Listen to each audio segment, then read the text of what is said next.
Welcome back to Proxy, everybody, and today we're going to be diving into the first Eldari Codex tier list of 11th edition. And I have some good news for you guys. I think the Eldari are in a pretty good spot, and I think we have a lot more balance within our own Codex than we did at the end of 10th edition. So overall, I think the Eldari have gotten a pretty good glow up in 11th edition. Now, this is going to sound a little bit hollow to those of you who are aspect enjoyers, people who love, like myself, I've been guilty of this as well, running triple warp spider, triple swooping hawk, and things like that in 10th edition. You're not really going to be able to do that much anymore, and some of the archetypes that we have seen emerge as some of the most powerful in 11th edition have actually been quite overpowered. But I would just like to remind you guys that in the first couple months of any edition, things are busted. Remember 10th edition. 10th edition has been hailed as one of the most balanced editions of all time, yet in the beginning of 10th edition, Eldari Wraith Knights were so dominant that nobody could win a game against it. It was just so good, right? They had like an 80% win rate right off the gate. So, we're going to see, probably not as bad as that, but we're going to see some pretty bad things come out of 11th edition, obviously. Hopefully, these things will be toned down fairly quickly. The balance team has told us that it would be. So, I'm not going to hold my breath, honestly, but I think people going out there and buying 20, 30 suits just so they can play it in a tournament are going to be sad when in the next week or two they're going to be nerfed into the ground. So having said that, Eldari I think are going to be in a lot better spot in a couple weeks once all the, kinks are ironed out of the, kind of rules and like all the mistakes are fixed and all that kind of stuff. So having said that, I'm looking forward to playing the Eldari in 11th edition. I think, as always, Eldar players are not going to have an easy time learning the faction.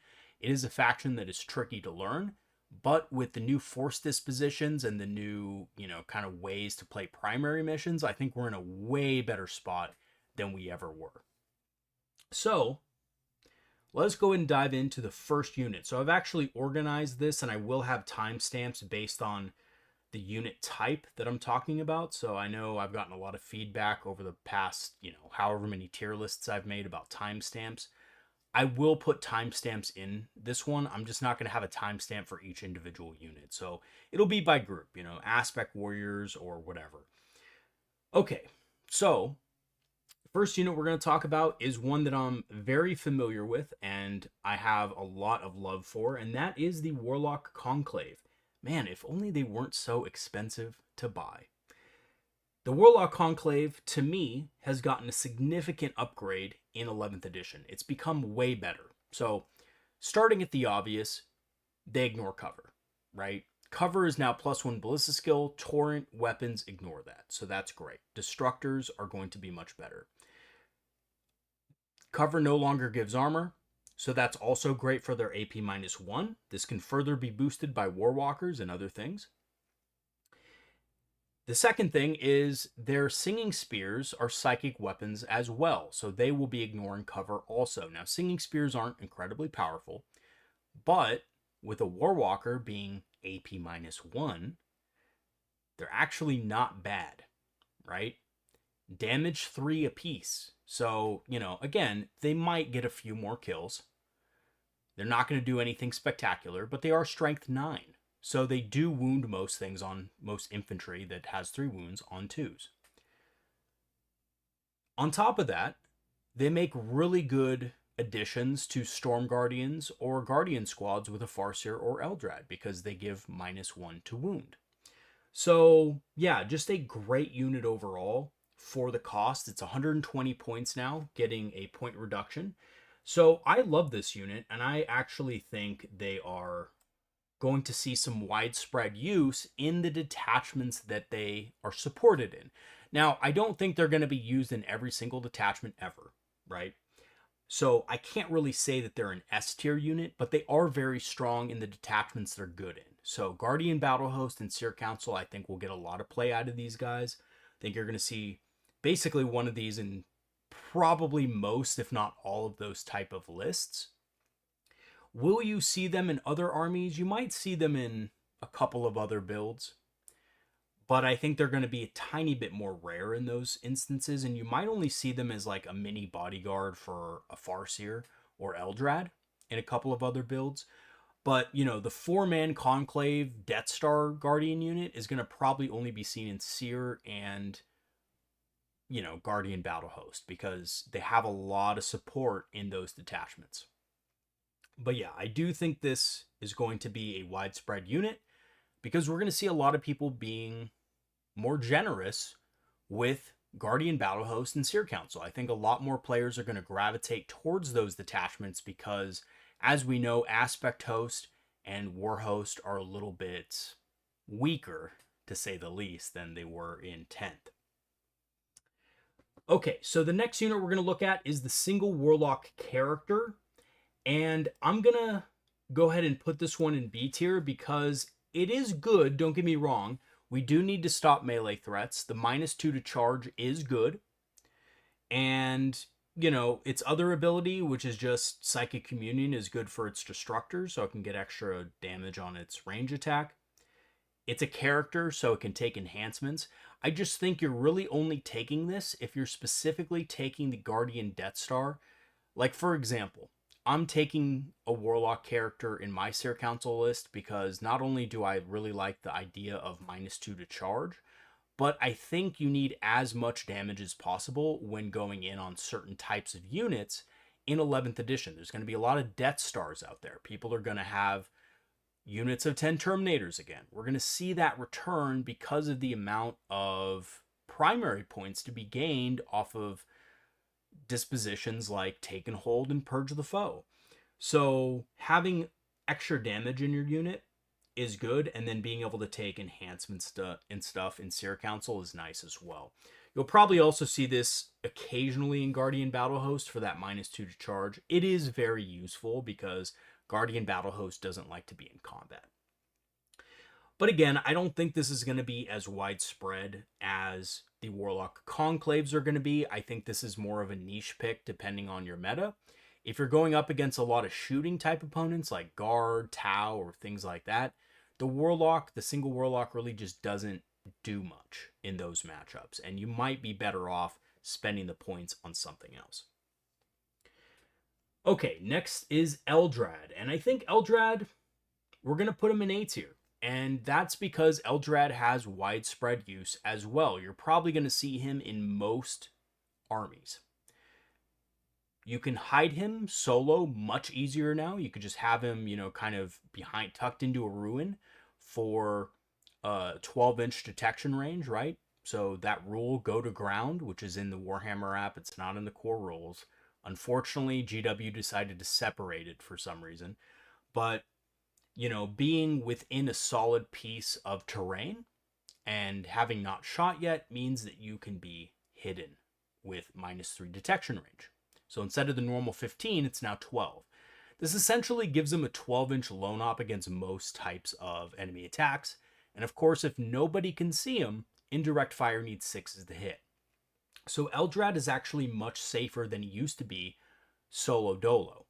So I think you're going to see him a lot more, especially in armies that need a lot of command points, which is a lot of Eldari detachments. We really want to rely on our stratagems to help us survive and do more damage, because our data sheets don't necessarily have that much damage baked in. We need buffs.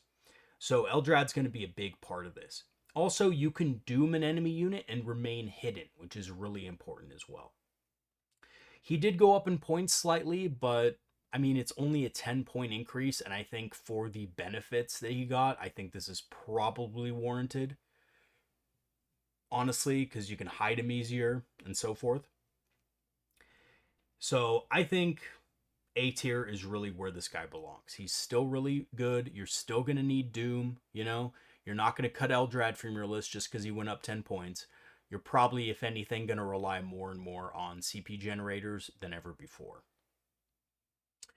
Okay, next up is the Farseer, and the Farseer is quite good, And actually, this is a bit of a hot take here, but I think the Farseer's A tier now. Now, I don't think he's as important as Eldrad, but I do think he's still important, and I'm going to have him in A tier specifically for one reason alone. Guide is a great way to get around the benefit of cover if you don't want to spend points on Shroud Runners.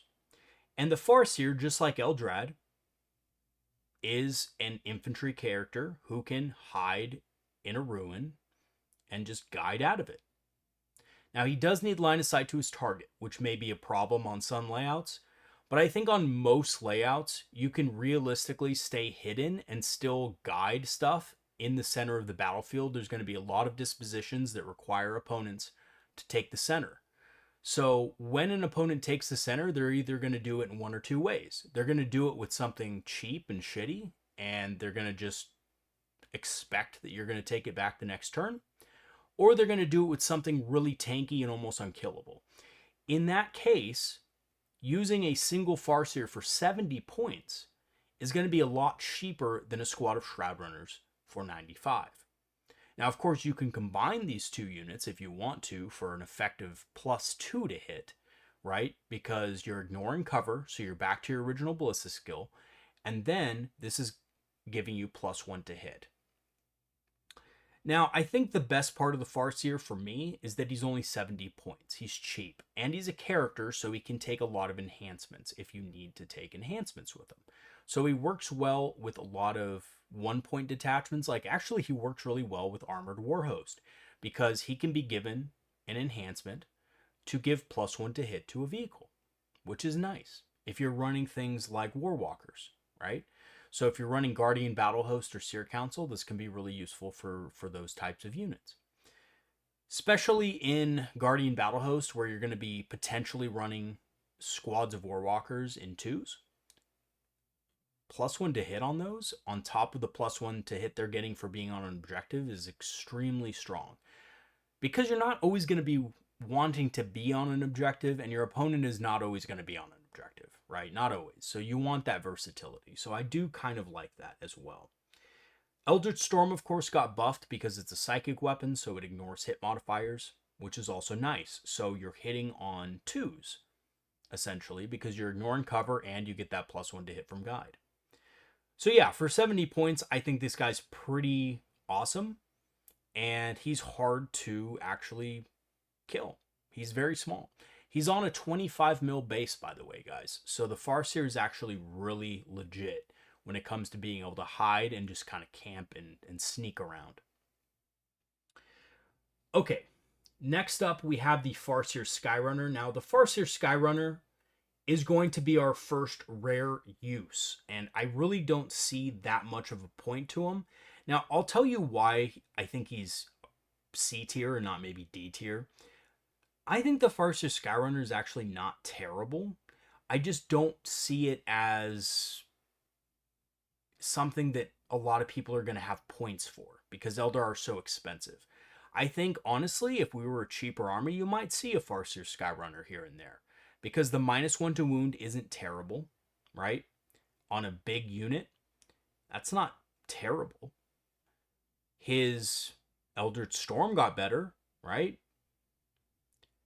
But he's a mounted unit, so he's hard to hide. The only real build I see is maybe putting him in Armored Warhost, right? Armored Warhost is that 1-point detachment, and giving him the Spirit Stone of Ryleth so he can basically become a lone operative while near a vehicle. That's kind of the only thing I see him being able to do effectively at his points cost, because he is just a free kill for your opponent in most scenarios if he doesn't have something like that. Because he's going to come out, he's going to misfortune something at 18 inches, and he's just going to die, right? You're probably going to want to do a shooting attack because he can't actually be hidden. So once that happens, he's a target, and he's just easily killed, right? So, yeah, I think he did get his points decreased, but I think this points decrease was very warranted. It was very warranted because he was not a good character in 10th edition. He was never used pretty much at any time during the Codex except during the early days when people were testing out, the Skyrunner in Windrider Host, but honestly, besides maybe using him for the Scout enhancement in Windrider Host, I just don't see him being that effective. So I think he's a rare use. I think he'll be sometimes used, but only with certain enhancements. Okay, now on the other hand, the other model that comes in this kit, which is the Warlock Skyrunner, is going to be our first S tier unit. This is going to be a keystone unit for the vast majority of Eldari armies now. Now, there's a couple reasons for this. One, mounted units are much faster because of Take to the Skies. So we can actually move this guy around much faster.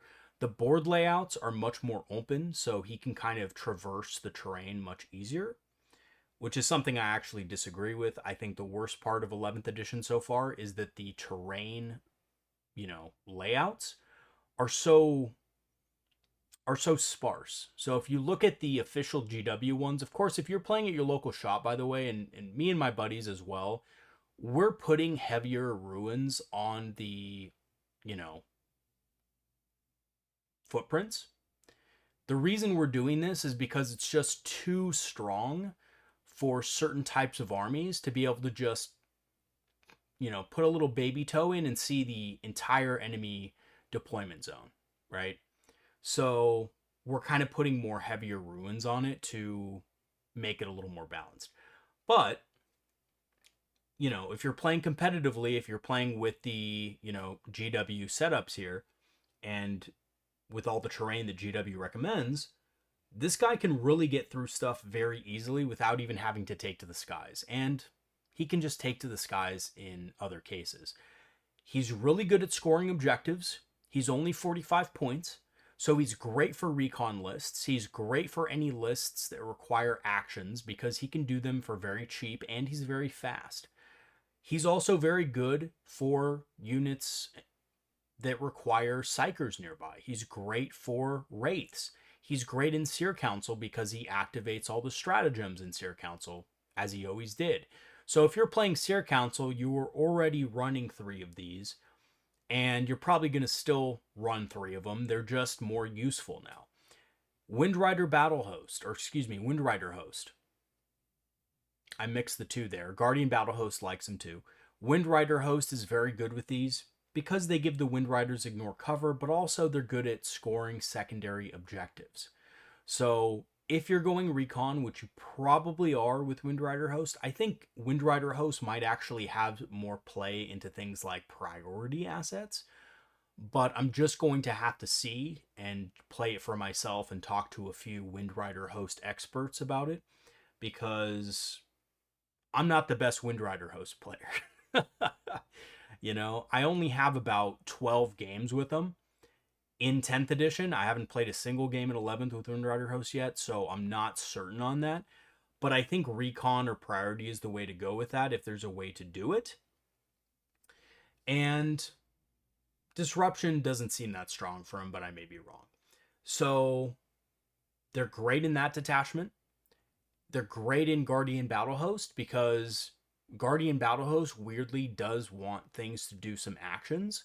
So if you just need cheap action monkeys that you don't want to spend too many points on, because the way I figure it, Guardian Battle Host wants to do take and hold, and it really wants to focus on things like, just capturing objectives and stuff. So these are good for secondaries, basically. So they're useful. I'm not saying you take 3 of them, but if you have extra points, you might want to take 1. And yeah, I think this is going to be a unit that you're going to see pop up in numerous armies, regardless of disposition. I think they're going to be pretty useful. Maybe not Purge. If somebody's playing Purge the Foe, or Purge the Foe, you're probably not going to see it.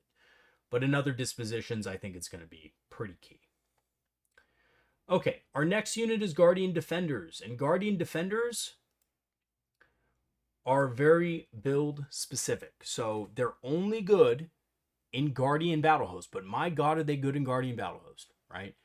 Now, the reason I don't like them in other detachments is because they really don't serve a purpose anymore, right? I mean, in the past, you could argue that Guardian Defenders could hold your home objective for cheaper than Storm Guardians, or, you know, they could, you know, screen your backfield and stuff like that. And really nowadays, I just don't see them as a viable unit to do that when we have so many other options.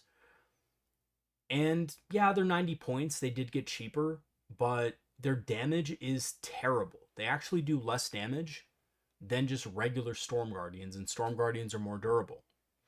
So, what's the point of Guardian Defenders? Well, they're extremely good in Guardian Battle Host because they're pretty much always getting +1 to hit.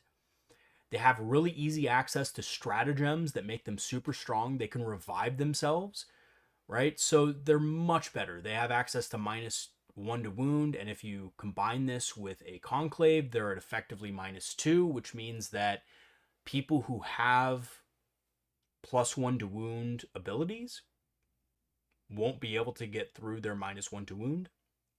By the way, guys, I'm fully aware that -1 to wound and +1 or -1 to hit, they don't stack past plus or -1. I am aware of that.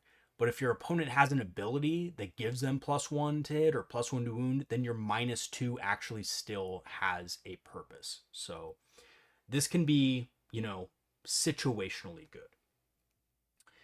With Farseers, of course, you can change that Bright Lance to a 6. And Bright Lances are actually much stronger because cover is much less of a problem now, right? Bright Lances are no longer going to be AP -2 against vehicles that are in cover. It's going to be AP -3 now. And that's a lot stronger, right? Like forcing a 3-up save vehicle to a 6 or a 2-up save vehicle to a 5 is much more effective than a, you know, 4 or 5, basically.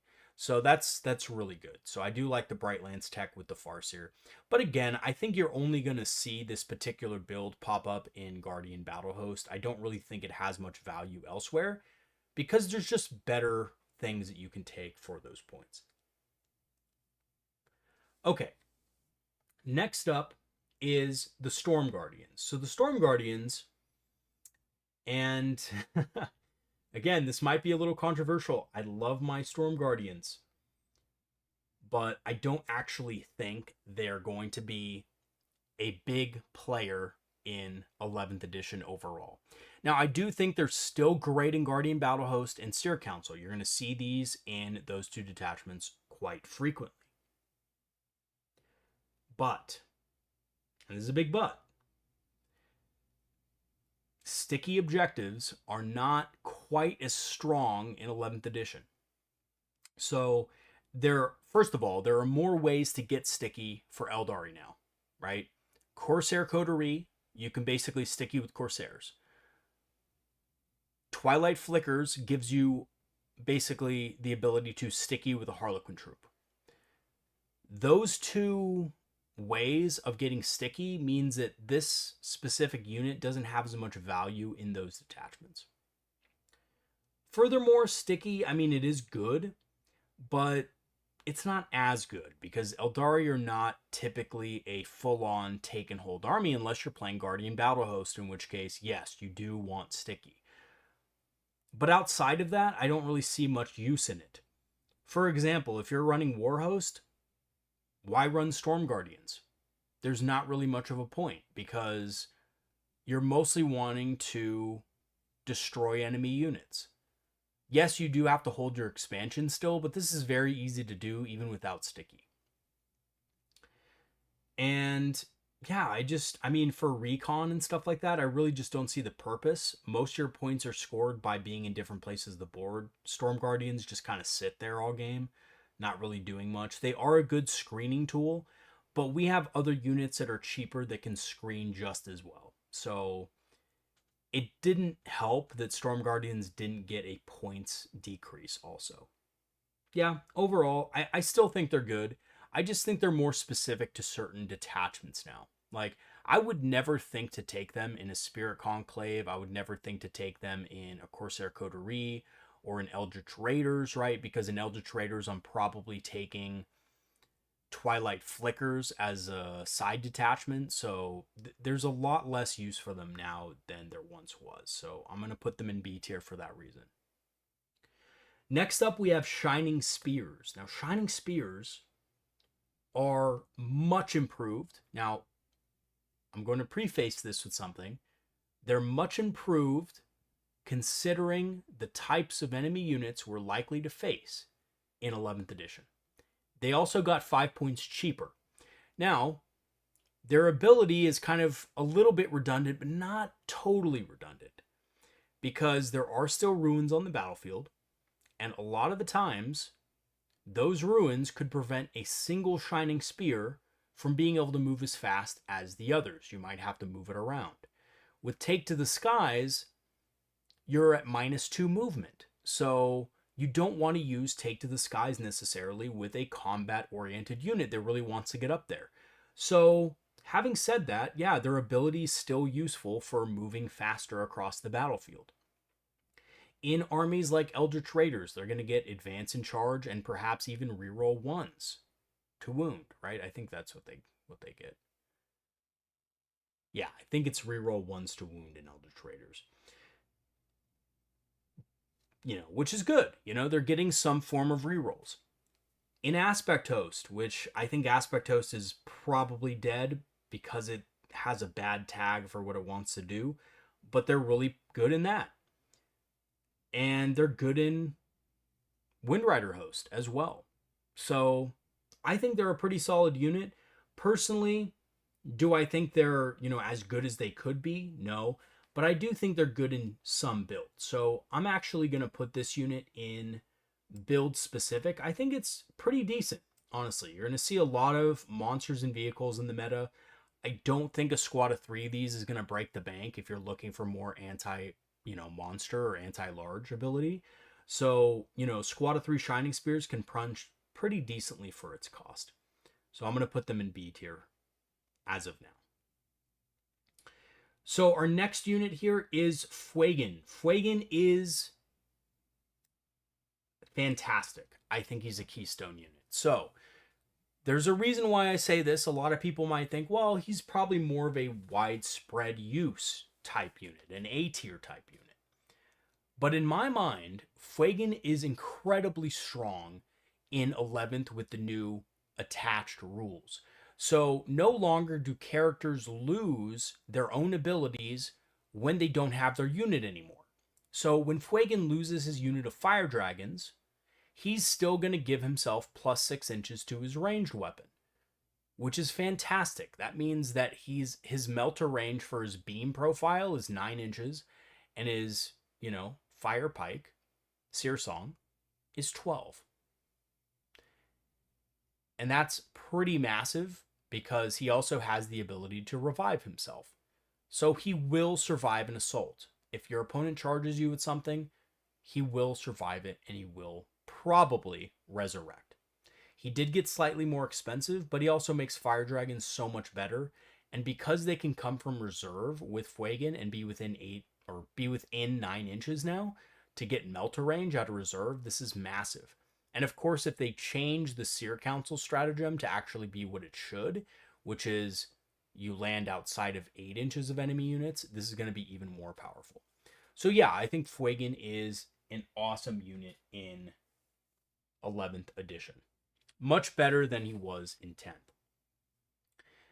And same goes for fire dragons, right? Fire dragons are awesome. And partially this is because you're going to see a lot of vehicles and monsters in 11th edition. You're going to need fire dragons, People say you can run fire prisms. And against some armies, yeah, you can. You can run fire prisms into land raiders, into space marine vehicles.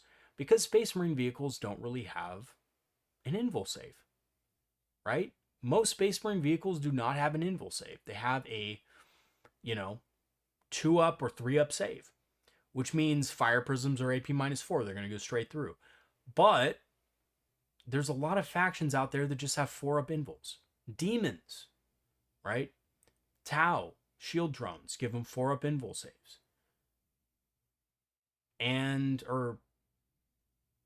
I think they give them 4-up invuls, but don't quote me, but I think they do.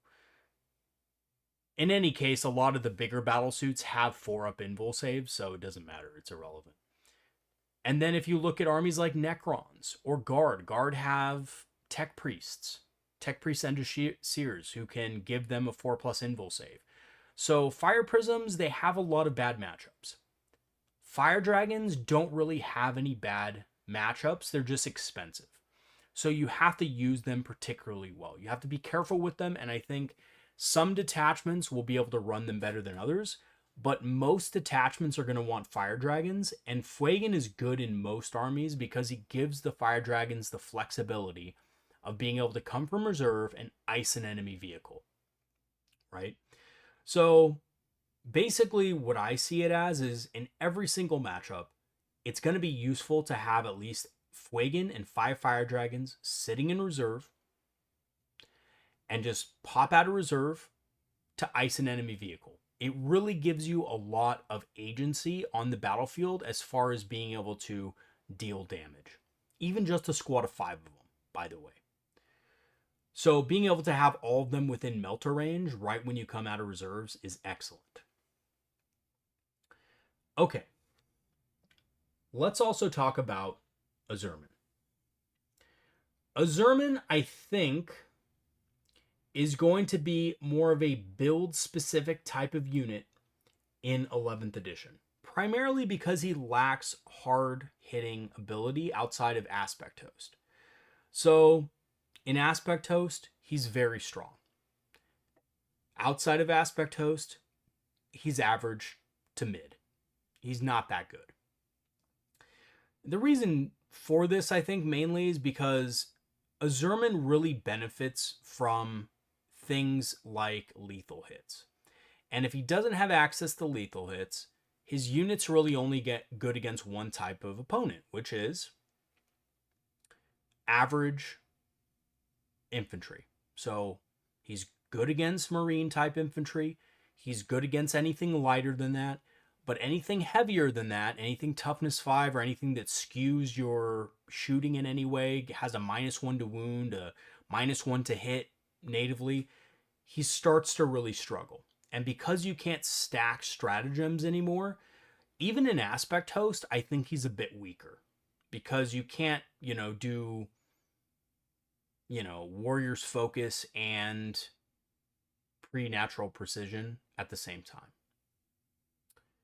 So that's unfortunate. I do think Move, Shoot, Move is great with the terrain layouts because you can just pop in, tow the terrain, shoot something, pop back out, right? So it's really good, I think, in Aspect Host, but he just lacks the damage to do anything outside of that specific detachment. So that's why I'm going to put him in build specific. Very good in Aspect Host still. No complaints there. I do think he needs to be cheaper overall. I think it was a mistake putting him at 135. Say thanks to the balance team for that because they have Asurmen hate, Assman hate. But in general, yeah, I think he's only good in really Aspect Host. Now, Dire Avengers are really kind of in the same boat as him, except I would say probably even worse, just because you would almost never take Dire Avengers outside of taking Asurmen. So if you don't take Asurmen, you don't take Dire Avengers, typically speaking. And they have the same problems as Asurmen does. They don't hit hard against anything that's above a Space Marine. And even against Space Marines, they don't really hit that hard. Asurmen hits slightly harder against those types of targets because he has Strength 5, Damage 2.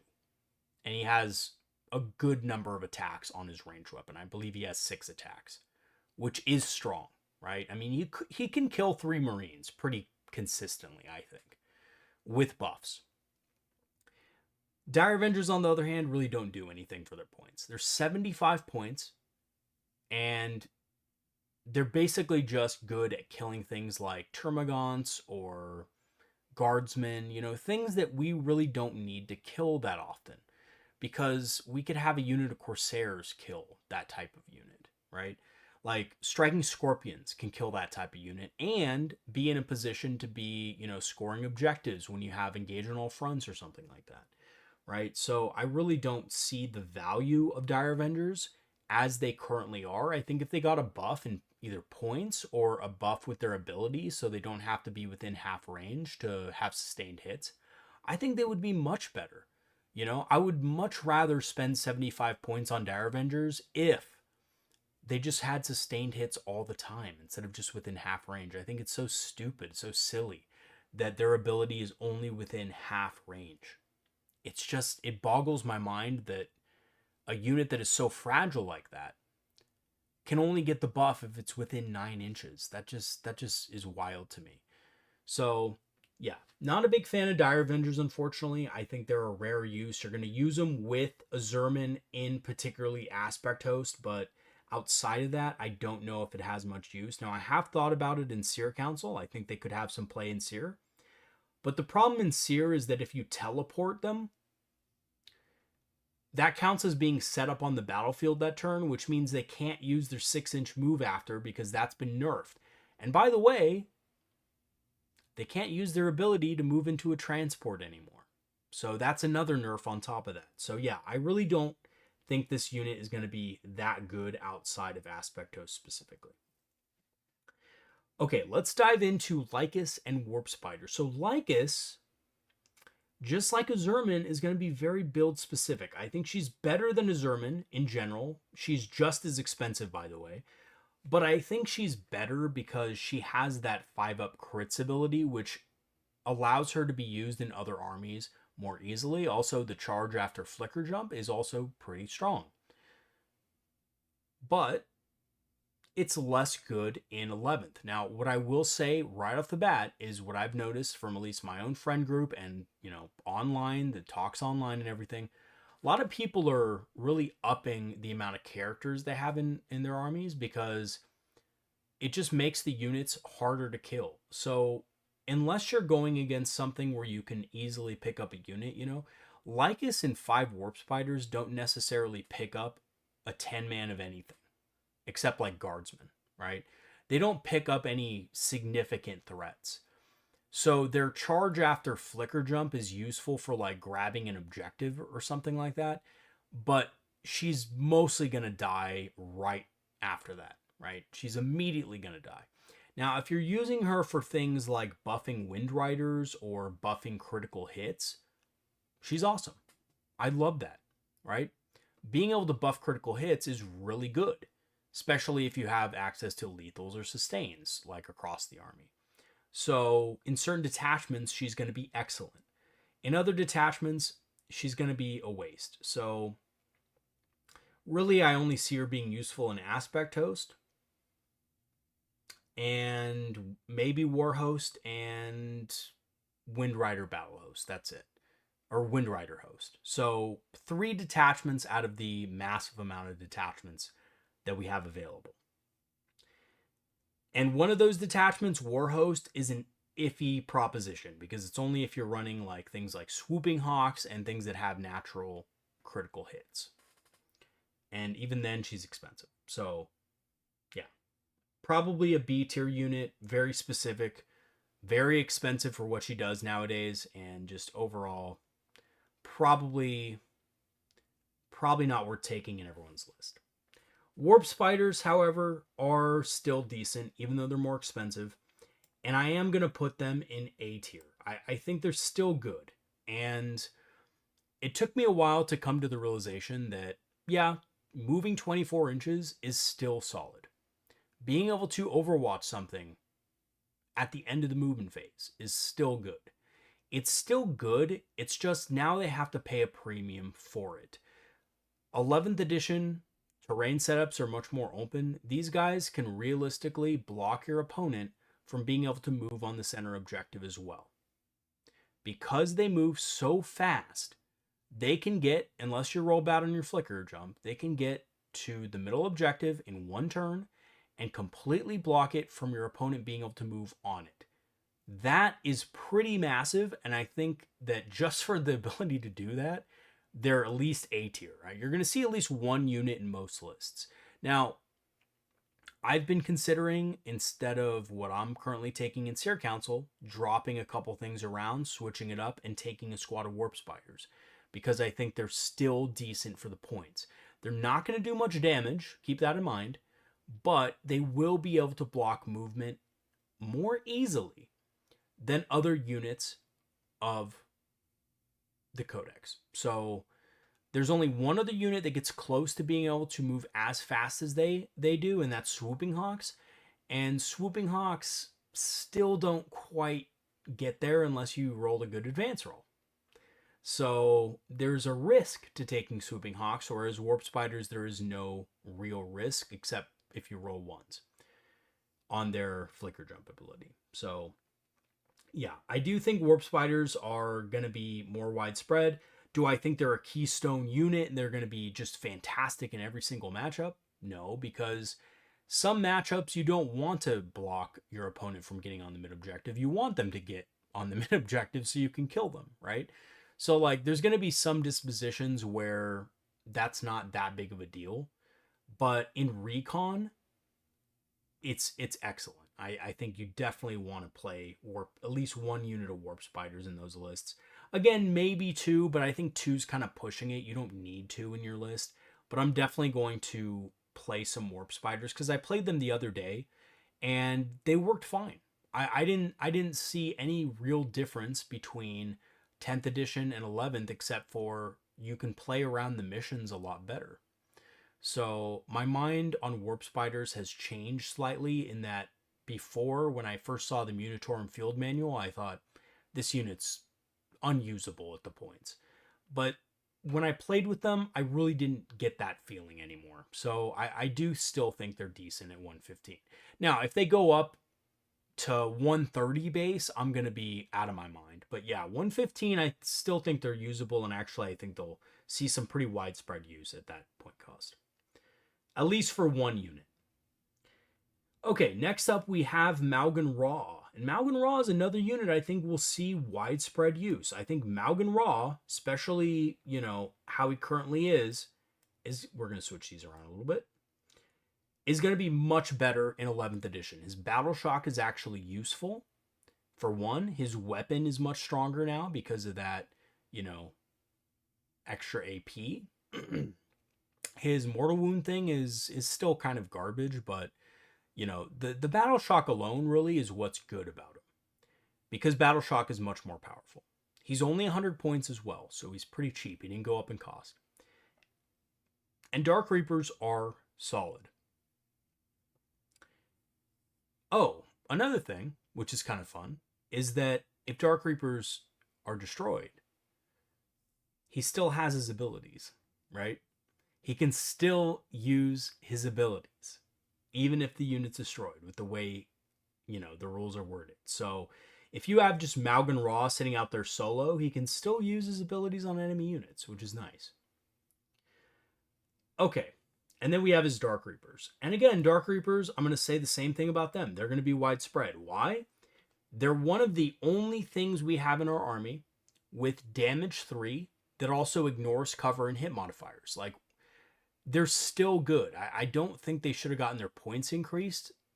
Trust me, I think that was a mistake on the balance team's part. A huge error because they are going to have less targets, but the targets they care about shooting are still going to be not able to hide, or they're going to be trying to get to terrain areas. And again, we have abilities, stratagems via Path of the Outcast to increase detection range. So we can hit people from 21 inches away if we need to. And Dark Reapers just seem solid to me in terms of damage, right? Like they're hitting on 3s.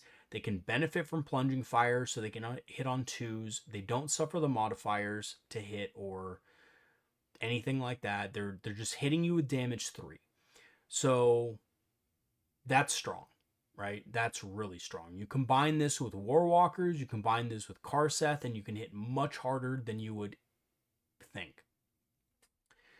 So yeah, I think they're honestly really good. I would still rate Dark Reapers an A tier unit. They're necessary in a lot of builds.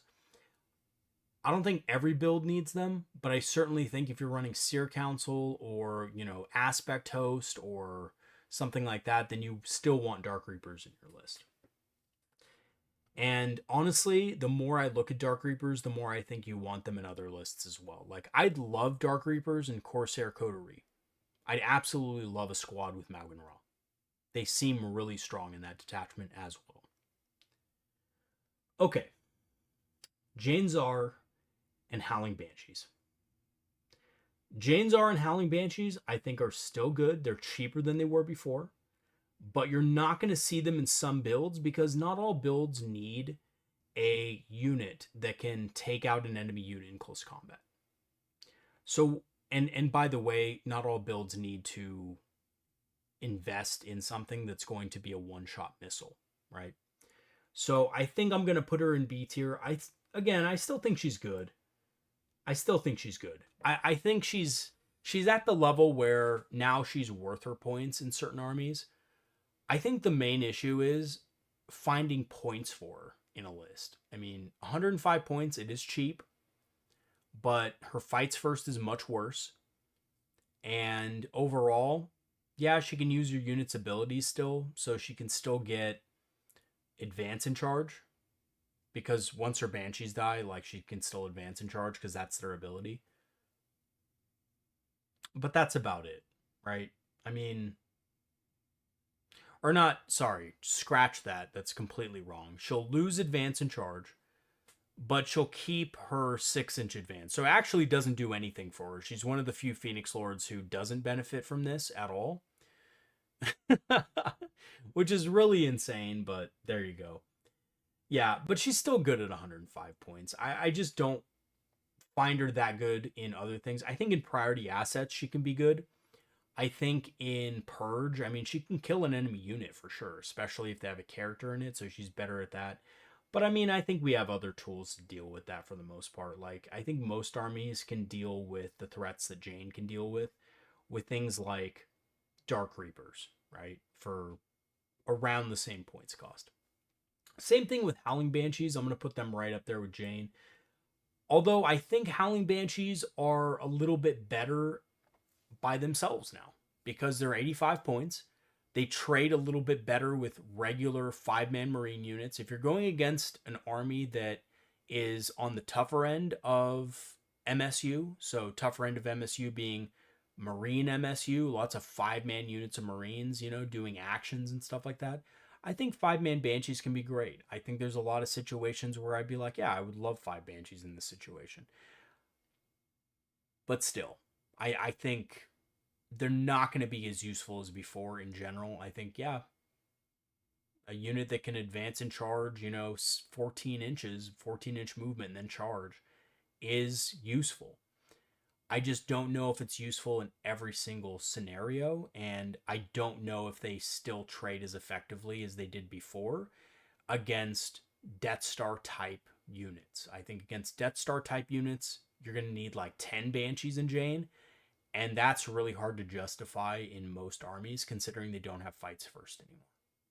So, yeah, I may be wrong on that, guys. Let me know what you guys think about Jane Czar and Banshees. I ran them once in a smaller point game, and they felt bad at 1,000. They felt bad. My opponent was running nothing but tanks, so that might be a reason. But I see more and more of this as well. People just running vehicles more than ever. So I don't know if these really have as much use as they did before. That's just my 2 cents. Okay, next up we have Baharroth and Swooping Hawks. So there's been a lot of buzz about Baharroth and Swooping Hawks online, about how good they are now and how OP they are in the new edition. And no wonder Baharroth got increased, because he's so much better than he was in 10th edition. And I have news for you guys. I've been really mulling this over in my head over the past couple days, and at first I completely dismissed this. But then I thought more about it because, I don't want to just be in that kind of, black and white mindset, which infects so many players in the 40K community that just prevents them from trying out things that could be really good.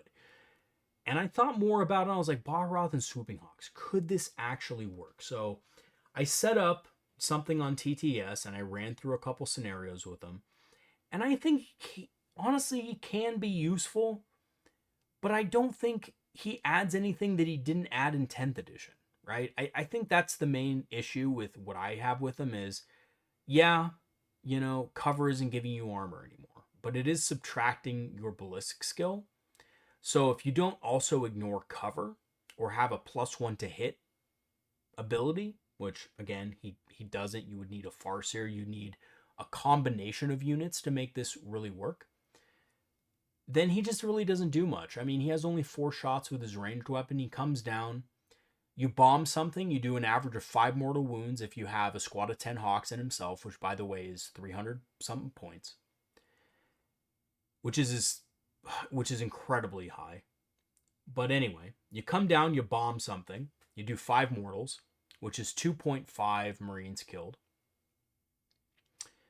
Not bad, but not great either for the points cost. And then you shoot something, and then, maybe you have Lycus, you throw Lycus in there, and you throw Doom in there, and you throw Guide in there. And all of that combined, you can kill a 10-man unit of Marines, like, pretty easily,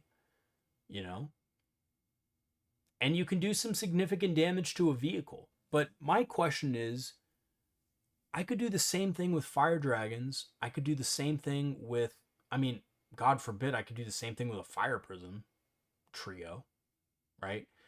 And you would think that Baharroth is cheaper than the Fire Prism trio, but with all the buffs that you have to give Baharroth's unit in order to actually kill something significant, you'd be surprised. You actually have to invest a lot more points into it. So I don't like the idea of that. So I don't like the idea of using him to crack open Death Stars, because there's better units for that, in my opinion, in the Eldari army. Okay, so that aside, though, what else can he do, right? He can uppy downy, which is strong. So you could have a build in Seer Council where you drop down, you don't do the mortal wounds, but you drop down at 24 inches, you gun something down, and then you lone op them. So that's interesting. I think that's an interesting thing. You can give them ignores cover and critical AP on wound rolls of 6, which is a great stratagem because it means they don't need much support to do their thing. But even then, Swooping Hawks are getting 40 attacks. 6 of them will be lethals. If you're attacking something that's, a Space Marine type unit, okay, maybe you get, out of the 34 attacks that are remaining there, get about 20 hits and then 10 wounds. So maybe 3 fail. And then of the 6, 3 more fail.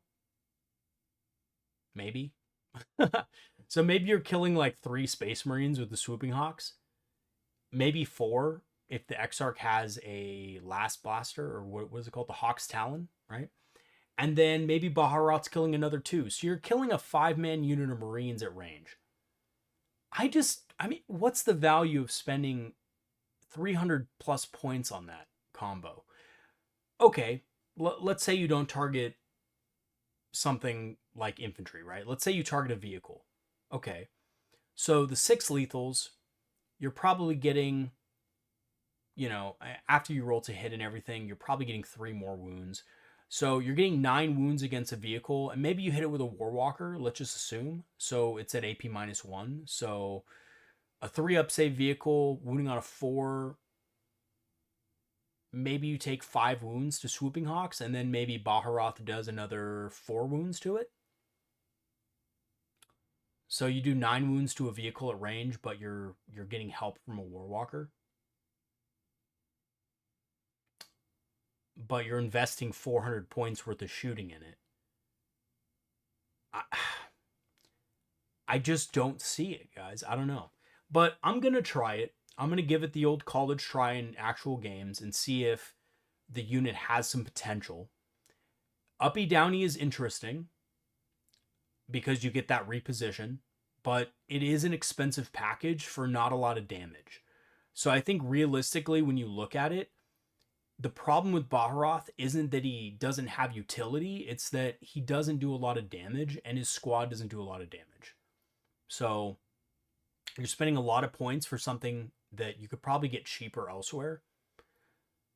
But I may be wrong on that. For now, until I do more research, for now, I'm going to put him in B tier. I think he's very build specific. I'm not convinced on him at all. I know people can, come down in the movement phase and bomb something to get him out of combat, but there's a lot of detachments that just for one stratagem point, one command point can say fall back, shoot, and charge. And if you're engaged with a unit that has more wounds than you can realistically do with the bomb, there's no point in doing it at all. So coming down and, being like, oh, 6-inch deep strike away from this unit in combat with my Wraith Lord or whatever you have, I don't know what it is, but your Aspect Warriors or whatever, right? You drop down, you go, okay, I deal 5 mortal wounds to, and your opponent goes, oh, great. I had 5 Marines to start out with. Now I have 2.5 Marines. You're still in combat with that squad. So it's really situational. People have come at me with that. Like, that's a really good, that's a really good move. I don't know. It seems kind of situational to me. Like, I haven't had many games where like that exact thing happens. And I'm like, oh, I wish I had Baharoth and 10 Hawks to bail me out of combat. Usually if I get consolidated into and by the way, consolidation has been confirmed to be worse in the FAQ than we originally thought, because a 6-inch consolidation cannot move you into combat with a unit that is more than 3 inches away.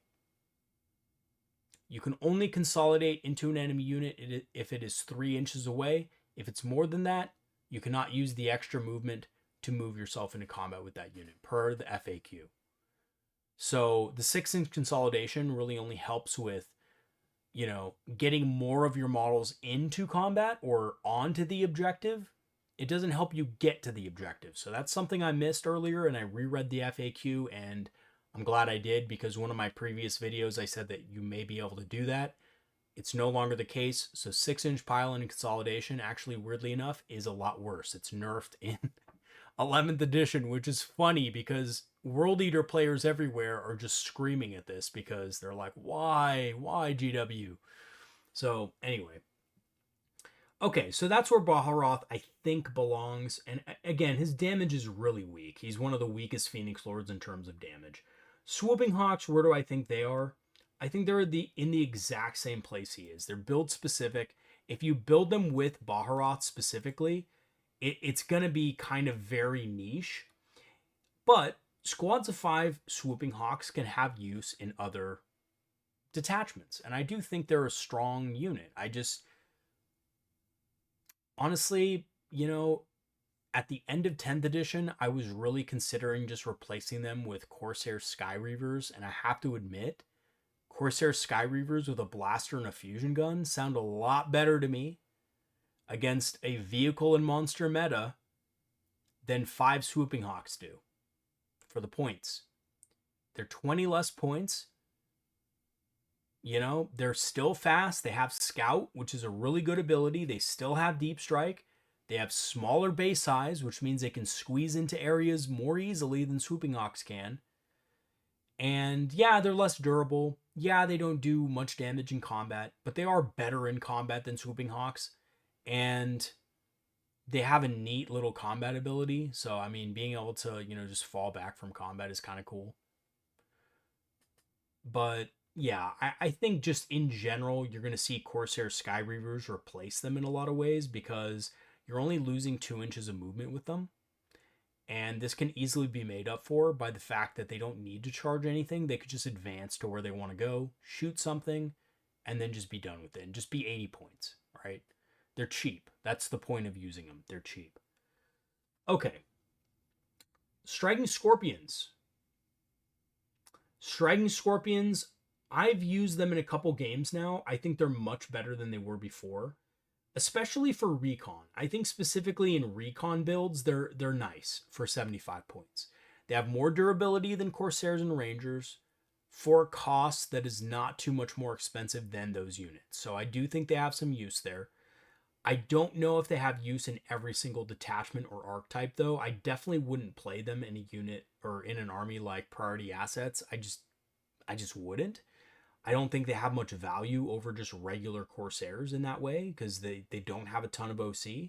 And yeah, I think Strike Scorpions are decent, but I do think they're more of a build-specific unit. So I think they're probably right here. I think, again, if you're running recon, which is a lot of it, honestly, it's a lot of armies, right? A lot of Eldari armies are going to run recon. I think 5 Scorpions can be great because they can survive clapback from small squads of infiltrators. So they can attack something, do some damage to it and survive. And that's sometimes all they need. But I think in some builds where you're trying to play other mission types, like they may be useful in disruption as well. I just don't see them being that valuable in those cases. So I do like striking scorpions better because they got decreased in points. I'm not sure they're that useful in a lot of different archetypes and builds though. So I'm going to put them here for now. I did find them useful in my game. I found them okay. They did score points and stuff like that, but they didn't really do much in terms of killing stuff. So they're supposed to be more killy, but they're really not. Yeah, I don't know. They're deceiving. That's the word I'll use for them. They're a very deceiving unit because you think they can do damage, and then you realize they're just Space Marines in combat. They're just Assault Marines. That's it.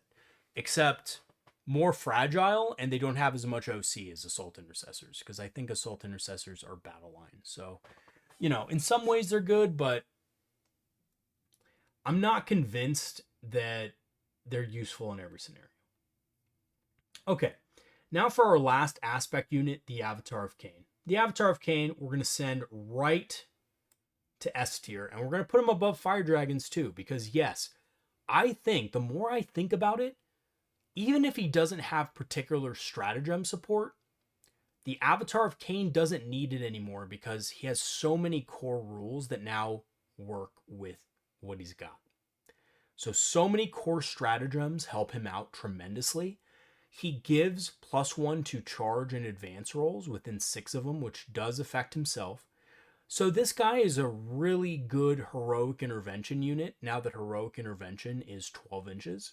He's much better at heroically intervening into enemy units. He's extremely good at being able to, I know this is going to sound a little weird because you can take mortals on him if you do this, but in the later stages of the game, he can put a lot of damage on single targets because of his ability to do pseudo tank shock, right? Crash, I think it's called crash through or something like that now, the stratagem. But yeah, he can roll 11 dice, and on 5s, your opponent is going to take mortal wounds.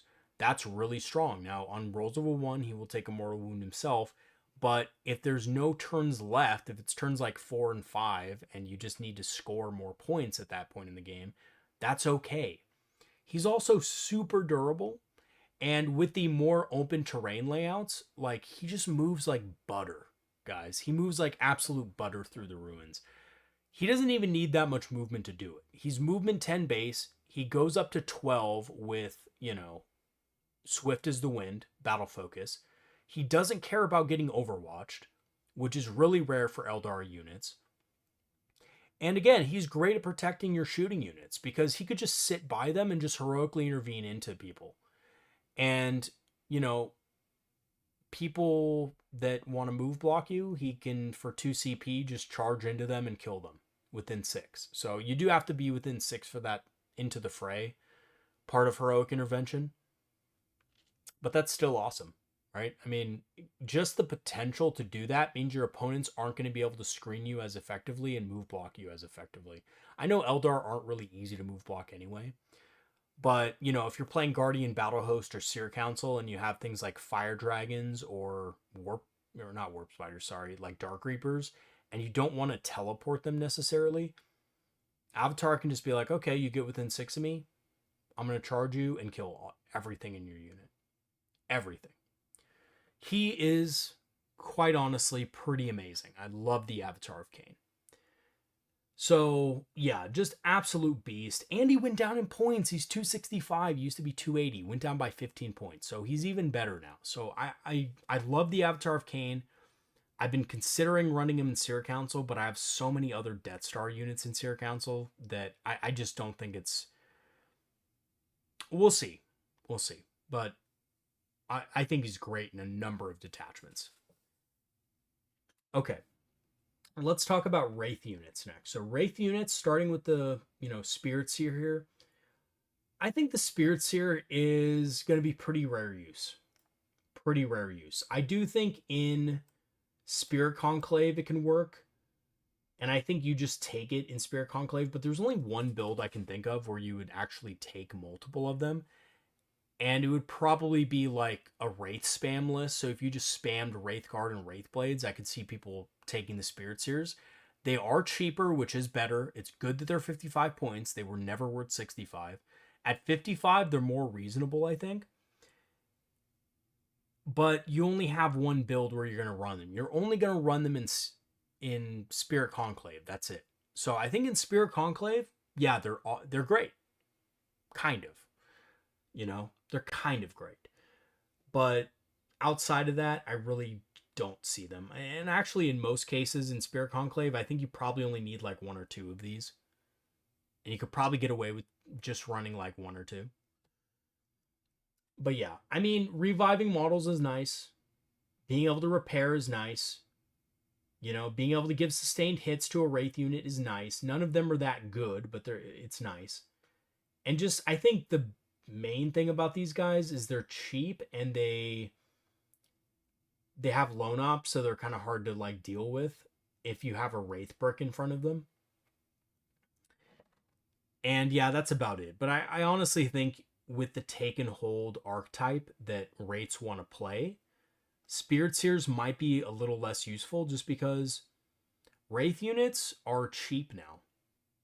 So you could potentially fit another Wraith unit in there if you don't go with 3 Spirit Seers. And I'd probably rather have just an additional Wraith unit than like 2 more Spirit Seers on my list if the points worked out that way. Okay, next up is Wraith Blades. And I actually think Wraith Blades got a significant glow up in this edition, and I'm going to put them in B tier. I think they're much better than they were. And I don't think they're going to be in every single list. They're certainly not going to be in certain detachments, but any detachment that, you know, wants a durable unit to hold an objective, like I could see them being very good in Devoted of Ynid. I could see them being very good in Corsair Coterie. I could see them being very good in Spirit Conclave, right? Like Spirit Conclave, yeah, awesome. Thumbs up. They're great in that. Especially with how cheap they are. You know? Like they're really, really cheap now. They're under 150 points. They're, I think, 140 points. 145, something like that. Extremely cheap. Actually, yeah, I think they're 140, if I'm not mistaken. So 140 points for these guys. They have Fight on Death on 3. They have 4 up invul saves with the Force Shield, which I think is where you want them at. They're -1 to hit, -1 Ballista skill and cover. Not both, but one of the... It's -1 Ballista skill, really. But that's good for a take and hold army. Basically saying, yes, you have to engage me in combat to kill me effectively is brilliant. On top of that, if you're running a Spirit Conclave and you have Wraith Lords nearby, you have something that can heroically intervene pretty easily. You're probably running the Avatar of Cain in Spirit Conclave, so you're having +1 to advance and charge rolls as well. So your rates are actually moving pretty fast now. I think rates are good for their cost now. Now, do I wish they were just better? Yes. I think they should be reworked because they still don't feel that good. They still feel clunky, but they're cheap enough now to where you can make it work. So I do like them, and I do think they're good in that build. Wraithguard, I think, are kind of the same, and I would actually put them a little bit above the Wraith Blades, only because I think the D-sites are actually good in more than just those detachments I mentioned. Like those D-sites, you now don't have to worry about cover giving armor, so they're just at AP -3. So they're now really good at killing Space Marines just by themselves, and they don't really need any support. I think that's the main thing. They don't need support. You don't need a Spirit Seer with them. They can just come out, hose a unit down with Strength 7, AP -3, Damage 1 attacks that are Torrent, right? Like D6 apiece. It's 5 D6 attacks. So that's pretty darn good. And if you have Doom, you're rooting on 2. So you can easily wipe strong units with this squad. And again, they're super cheap. I mean, they're not expensive, you know.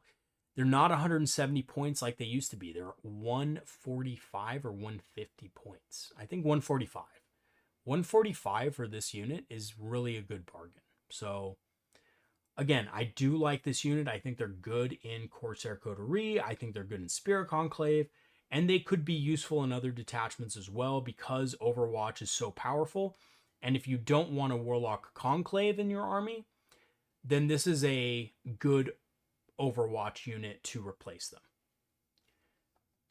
And then, of course, we have the Wraith Lord. And I think, weirdly, the Wraith Lord is going to make a jump into widespread use because it's 125 points now. It's very cheap. Not only is it 125 points, but you're in a meta that is very monster and tank heavy. And this thing actually does some good for the points, does some good damage into those targets. It has 2 Bright Lances that it can take. It rerolls hit rolls of 1 and wound rolls of 1 against its chosen target, which is probably going to be vehicles or monsters, depending on the army. And then you're getting not only +1 to ballistic skill when you're near a psyker, but, Guide will give you an additional +1 to hit. And the Farseer is going to be a more common pick. So I think just the fact that more people are looking at Farseers means that Wraith Lords will probably have a little more play as well. And of course, you can still remove cover with Shroud Runners. And we will get to Shroud Runners eventually, but yeah, I think Wraith Lords are in a better place. And with the better Heroic Intervention, I think the fact that they can also, have a tank shock type of ability, it's just really good, overall. Okay. Wraith Knights and melee Wraith Knight. So Wraith Knight with Ghost Sword or Ghost Glaive, massive Ghost Glaive. Extremely rare use. So I know some people were thinking about this guy, but the open terrain layouts means less ability to hide. He already moved through terrain before. Nothing changed there, so it's not really that big of a deal. The only thing he has over other Titanic models is he doesn't have to roll a dice for moving through ruined walls. So there's less ruins on the table in general. So he doesn't really care about that too much. He can just move over terrain however he wants. Okay. So can most Titanic units. His massive Ghost Glaive is good, but it's not reliable, right? He's hitting on 3s, and he's wounding most vehicles on 3s. So out of his 6 attacks that he gets, 4 will hit, 3 will wound. And at -3 AP, if your opponent has a 2-up armor save, like it's a Land Raider or something like that, they're probably going to save enough to where you don't kill it. If they have Armor of Contempt, they can do Armor of Contempt on a Lancer, and you'll probably still kill it, but there's a chance it'll survive. Right? So, yeah, I'm not too impressed with this thing, and it just dies super easily. Like, it does have -1 to damage, and a 4-up invul. But that's it. There's so many units in the game that can just tear this thing apart once it gets into combat, and it's 400 points. It's way too expensive. It's more expensive than a Defiler even after the nerfs. So, I mean, this thing really, to get use, I think needs to be lowered by another 50 points. And I don't know why GW just doesn't do it so we can actually play with this thing. But it needs to be like 360, 350 in points. I've said that from the beginning. I will keep saying it until it gets down to a reasonable points level where, throwing it into something that's worth 180 doesn't feel bad. Then that's all it's going to be. The ranged Wraith Knight, I think, is actually even worse. I'm going to put this in the Trollolo tier because long range attacks are worse. We know this, right? In general. This Wraith Knight rerolls its attack dice, but it costs more points to put the Wraith cannons on it. So in a meta that's going to be filled with tanks and monsters, this Wraith Knight is actually worse at dealing with those types of units than the Wraith Knight with the Ghost Glaive, and it's more expensive. So yeah, I just think it's trash. Super expensive. I know some people will be upset with this. I understand. but it's super expensive. You know, you need buffs to make it work. You need +1 to hit or ignores cover to make it even do anything. And it just can't see a lot. It can't see as much as it used to be able to see, right? So, yeah, not a big fan of the ranged Wraith Knight. Again, I like this one better. I like the melee one better, but it's still very rare use. I only see it being that good in like maybe one type of build, but even then, the Avatar of Cain is just so much better. It's just so much better than this guy. It's a real shame. Okay, so that's the Wraith units done and over with. I think they're a lot better in general in 11th edition. Let's talk about the Warwalker. The Warwalker is going to be a keystone unit. So I'm going to even put them above Fire Dragons because AP -1, having extra AP, is even more important in 11th edition. Just being able to get to people's invul saves with AP -1 weaponry without an ignores cover type of ability is excellent. It means that we're going to hit a lot harder against a lot more targets. The Warwalker is only 85 points as well, so it's still cheap. Getting up to AP -2 with things like, you know, Wind Riders without having to spend a stratagem is excellent. It's absolutely excellent. It means that Wind Riders can instead choose to use their reroll wounds if they want to. So that's really good. So I think the Warwalker is going to be good for several different list archetypes. It's good in Seer Council. It's good in Guardian Battle Host. It's good in pretty much everything I can think of. And it's relatively cheap. It doesn't count for Bring It Down anymore too, which is also awesome. So if your opponent has Bring It Down, it's like, oh, well, I have a Warwalker. Doesn't count. You can't get Bring It Down. You're going to have to draw a new secondary, right? So I think that's really good. Okay. Wave Serpent is going to be a rare use. I think it's obviously better than the Skyrunner and the Wraith Knight.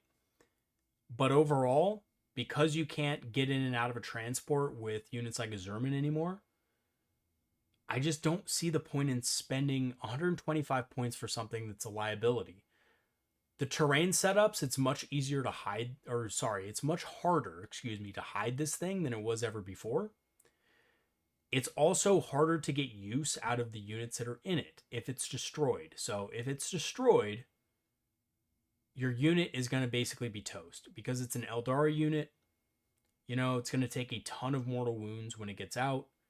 And then it might even explode for an additional D3 mortal wounds, right? So, yeah, I'm not too impressed with the Wave Serpent in 11th edition. The cover bonus for the Wave Serpent is nice. It means it's -1 to hit and to wound.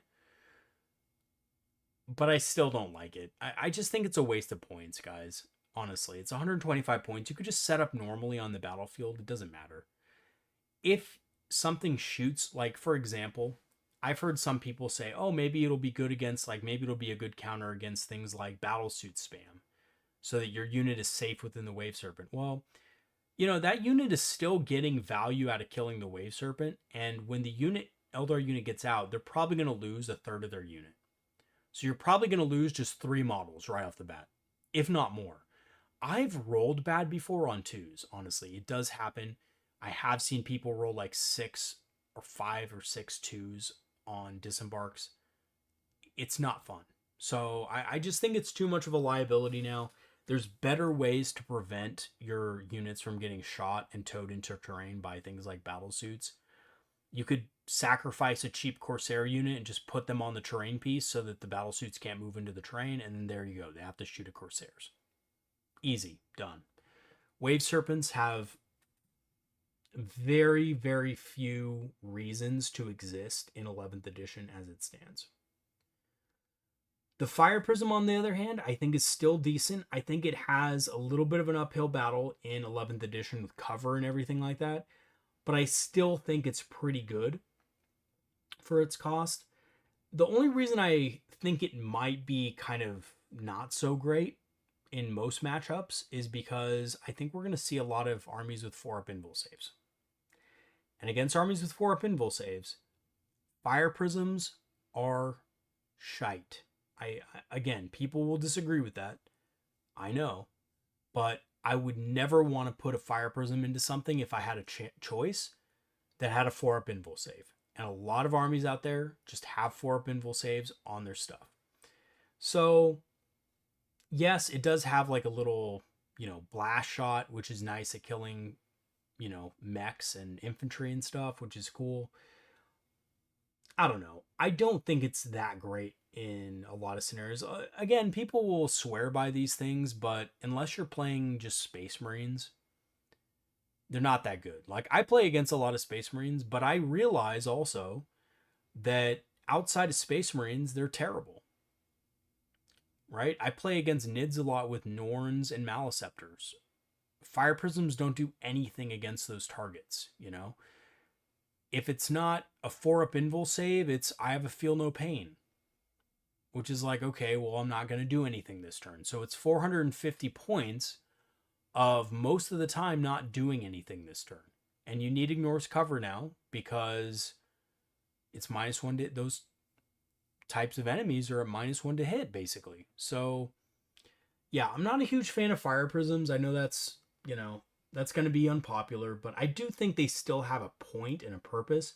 I'm going to put them in B tier. I think they're average. I think they're probably going to be a little bit more widespread than Lycus and, these types of units. So I do think they have some play in 11th, especially if you're running like,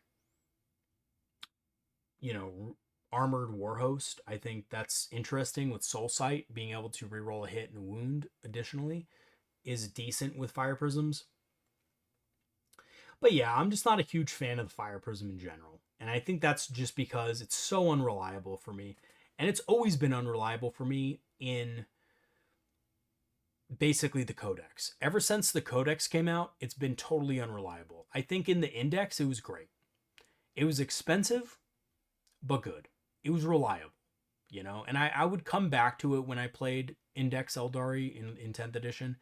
I would come back to it every now and again and be like, okay, these are pretty good. But, oh God, I mean, honestly, the amount of times I've rolled the 2 dice to hit and it's like a 2 and a 2, and I can only reroll one of them, and then like they just make their invul save. I'm like, this sucks. It's just not a good. I just don't like it, to be honest. So that's my personal opinion, and that's, I know, gonna drag it down a little bit, but I think it's build specific. I think you really do have to build around it with a Farseer. You have to build around it with Shroud Runners. Make sure you're ignoring cover. Making sure that all of its shots go through and that you're taking like 3 prisms and making sure that all of their shots go through every turn. I think that's the key. Okay, next up is the Night Spinner. And the Night Spinner is okay. I think -2 to move and charge is nice, but if you can't see a unit, it's hitting on 6s. So that made it way worse, in my opinion, than any other change, and I think it's probably rare use because of it. I'd actually put it back here. I think it's more useful than the Wave Serpent, but to be honest with you, the Night Spinner, it's just not reliable, right? Yeah, you could direct fire on an enemy unit, but if you are able to direct fire on an enemy unit, there's a lot of things that you can do to just kill the unit, right? Just kill it. Just kill it. I mean, it could be a huge Death Star, but if it's already in a place that's clearly visible, I don't know. I mean, maybe just move block it or something. There's just better ways of dealing with it than the Night Spinner. In my honest opinion, I just don't think the Night Spinner is that good anymore. Now, I will say that, yes, it's a little cheaper. It's $170, but I don't think it went down enough in price. I think actually, weirdly enough, it should have been even cheaper because it really doesn't do that much damage. And yeah, I'm just not a huge fan of it. Again, I see it in some builds, like I was talking the other day with Hayden about it in Guardian Battle Host. I think if you really have an army that just does not want to be in combat and wants to run like more of a take and hold style, then yeah, maybe a Night Spinner is worth taking because you can prevent opponents from being able to get on those objectives to begin with. And then you can hold those objectives, right? And that's what take and hold wants to do. Take objectives and hold objectives, which if you have an army that can easily do that, like Guardian Battle Host, Night Spinner may have some use. but I just don't find that much value in it, and I would rather just take like an Avatar of Cain and just heroically intervene into whatever unit's charging my Guardians and just kill it. But that's just me. That's just me. And hey, a lot of people have more experience than me in the game, and maybe they can tell you different. But I don't know. I think indirect for the most part is pretty dead in 11th edition. Okay, next up is the Falcon. The Falcon actually, weirdly enough, I think is supersedes the expectations of most, well, at least for me. For 130 points, I think it's a really good tank still. And for that reason, I'm going to put it in A tier. Now, I think it is kind of on the lower end of it, but God, I just think of Falcon rerolling wounds from anything coming out of it. Harlequins are a really good unit in this edition. Devastating wounds is really good. They have a lot of synergy in, Serpent's Brood and some of the new Harlequin detachments where they can get a little bit harder hitting. And you combine this with reroll wounds, it's just excellent. So I really like this tank. I think it's Pulse Laser, Bright Lance, Shuriken Cannon. It's just enough firepower to be like, okay, this is worth taking in addition to its ability and its ability to transport. It also has Deep Strike, so it's a really good rapid ingress unit. We don't really have many units in our Codex that can do that whole rapid ingress thing where they like rapid ingress a combat threat, but the Falcon allows you to do that. So rapid ingress the Falcon in with 5 Harlequins and a Troop Master, that's pretty darn good in my honest opinion. So I think this is a great unit. And I'm planning on buying a couple myself for my Harlequin list because I just love the idea of this edition of being able to reroll wounds. And this is also much better in general because Starweavers, while good at, hopping in and out of it, there's going to be opponents who can still see and shoot your Starweaver. And then when your troop disembarks, they're going to take a lot of mortal wounds. So having like 6 of them, I don't think is the play anymore. I think you probably want closer to like 4 Starweavers or 3 Starweavers and then just have Falcons. So I think Falcons are a lot better for Harlequin builds. I also think Falcons are going to be decent for some aspect warriors like Howling Banshees or Dark Reapers with Malgan Raw. Like you can still do a lot of damage with those types of units coming out of a Falcon, being able to reroll wounds and stuff like that. So yeah, I think Falcons have their place. I think they're pretty good in 11th edition. Okay, next up we have the Viper, and this unit very, very build specific, and I'm going to put it at kind of the ass end here of B tier because they're very good in armies that want to take and hold. I can definitely see them being good in Guardian Battle Host and Spirit Conclave. Anything that wants to hold objectives, a -1 to hit, which also works in melee, fantastic, right? Your opponent has huge Death Stars that can just wipe you out in one turn, -1 to hit. Oh, you're trying to fight the Avatar of Cain? Oh, you're -1 to hit. Oh, you're trying to fight Wraith Blades? -1 to hit, right? This could be really good against key targets in your opponent's army. Now, it's not always going to work, but these are 75 points, and they can also help you with secondary objectives. So, take and hold style armies, they usually have just big blocks of infantry. But, they still need to score secondaries and do things like cleanse and, stuff like that. So, a couple Vipers, 2, 3 Vipers can help you with this tremendously. So I think the Viper is better than it was in 10th edition, but I do think it's very specific to certain build types. Okay, next up we have the Autarch Wayleaper. And the Autarch Wayleaper, I think is going to be a rare use. And this is because I don't think you want to put any additional points into Warp Spiders or Swooping Hawks. Then you have to. If you have a character with those units, you probably want the Phoenix Lord. You probably want Baharoth or Lycus. I don't think you want an Autarch Wayleaper. The Autarch Wayleaper doesn't really give the squad much of anything anymore. It does make the squad a little more durable so that maybe your opponent can't get a kill. Maybe you can scam them out of a kill. But realistically, there's a lot of units in the game that can just kill it. Just kill the whole thing in one activation, right? It is harder to do, but there are units that can do that now. And Autarchs are not that tough. So, yeah. I would put this in a rare use. I mean, sometimes it might be useful to have the guy in your unit.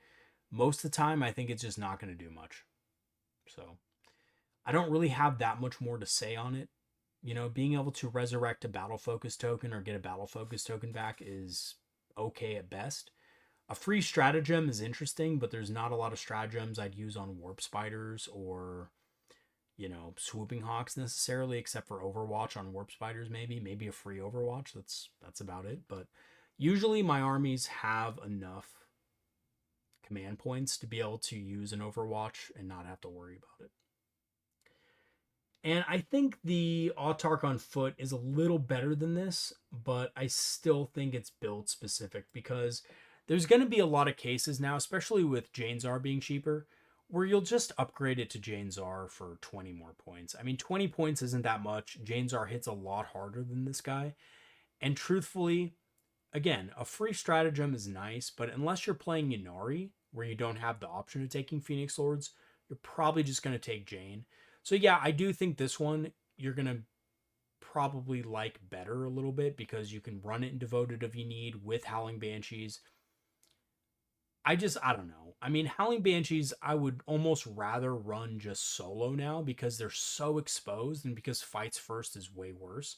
I would rather just Howling Banshees just move forward, charge something cheap or charge something a little bit, maybe a little bit more expensive, but just trade effectively for their points cost.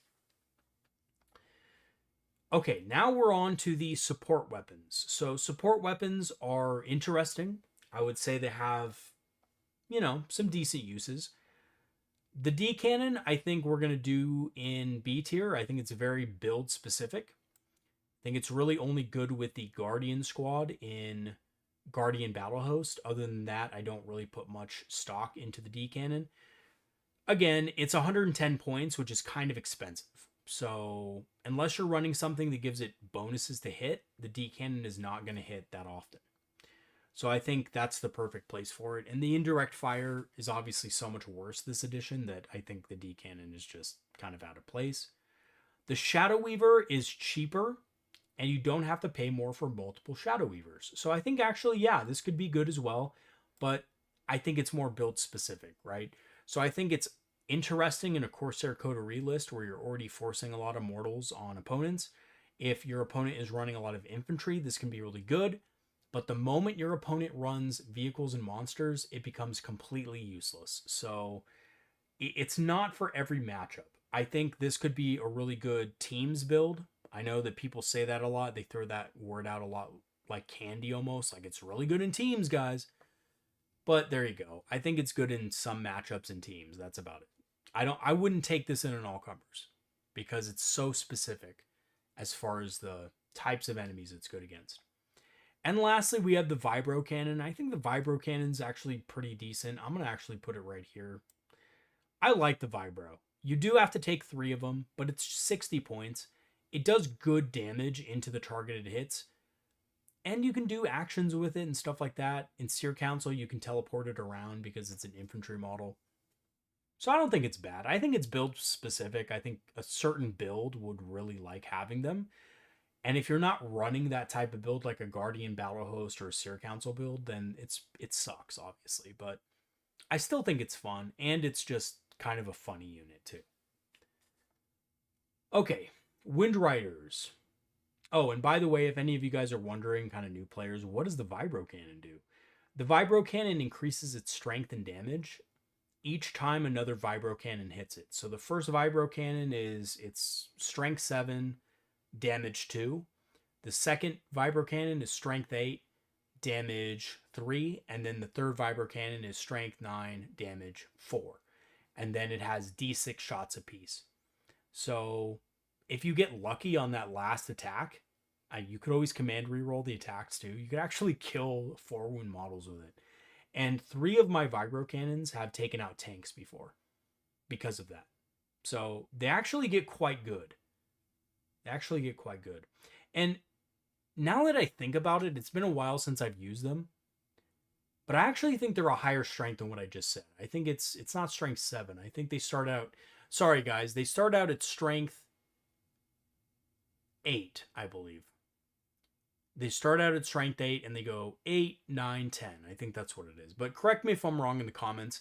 I'm doing this just based on memory and I could be slightly off, but I know these things hit really hard when you have 3 of them.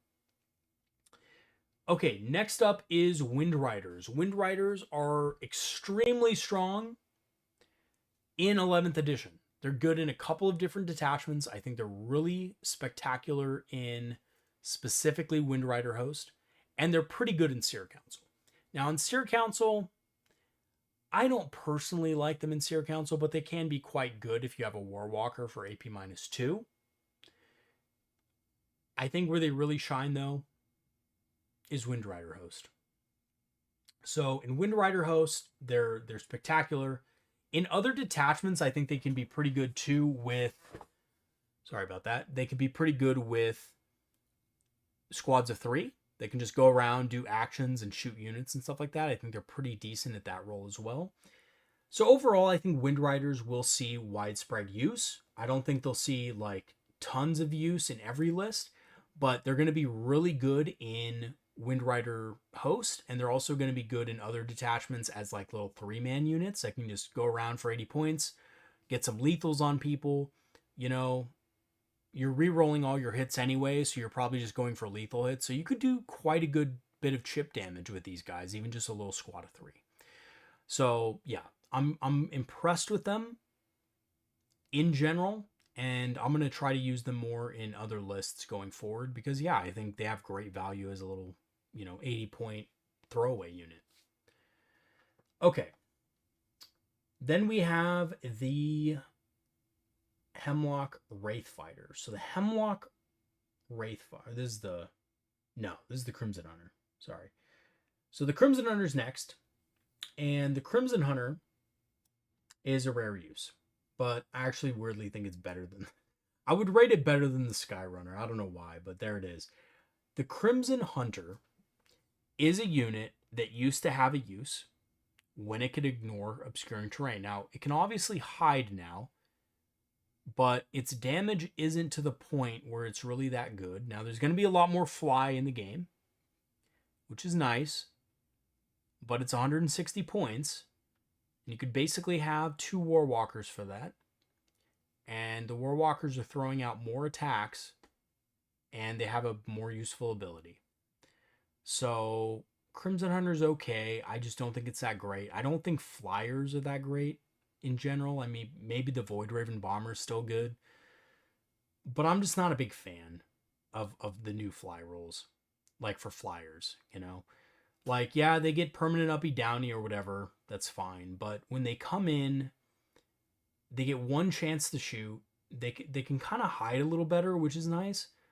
But I'm just not impressed by them. I don't know. I might be proved wrong over the course of time, but I feel like going in with 2 regular Bright Lances and like a Pulse Laser is not that impressive. Now, I like them against units that have the fly keyword. I just don't think that's that, it's not going to be that prevalent. And if your opponent, let me put it this way, if your opponent does have fly units, they might just be hidden on the turn you come in. So you come in on turn 2, right? And like there's not like that much revealed. You maybe get a couple of shots off on something, but you are risking becoming, just a pincushion for enemy shooting afterward. Right? You really have to be super careful with positioning. And I think they're just too expensive to warrant outside of like Aspect Host. I'd really only ever run them in Aspect Host because of the rerolls. That's it. Okay. Moving on to the Hemlock Wraith Fighter. I think very rare use. I think it's one of those... I think it's better than it was before. Don't get me wrong. When it comes in, it can actually use its ability. It's Mind Shock Pod. So, worse Battle Shock tests. We have access to more Battle Shock mechanics. Things like Malgan Raw, Death Jesters, Presentiment of Dread, right? We have a lot more battle shock access. So this thing could be useful. Battle shock is more effective. Doesn't actually cause battle shock itself, though. So that sucks. It's 155 points. It doesn't have a great range. It hits on 4s. People are going to have cover now, so it hits on 5s against most stuff. It's okay. I think it's still kind of just very rare use. If you have a whole build based around battle shock, that could be cool. I just don't think it's good. I think it's going to be very, very niche. And part of me thinks it's Trollolo, to be honest, and it probably should be in Trollolo. Yeah, you know what? Let's put it, it's Troll. Come on. It's Troll. As much as I'd love it to be good, it's still a Troll unit. I think it's better than it was before. It's less Troll than it was in 10th edition, but it's still a Troll unit. So there it goes. Okay, so next up we have Corsair Void Scarred.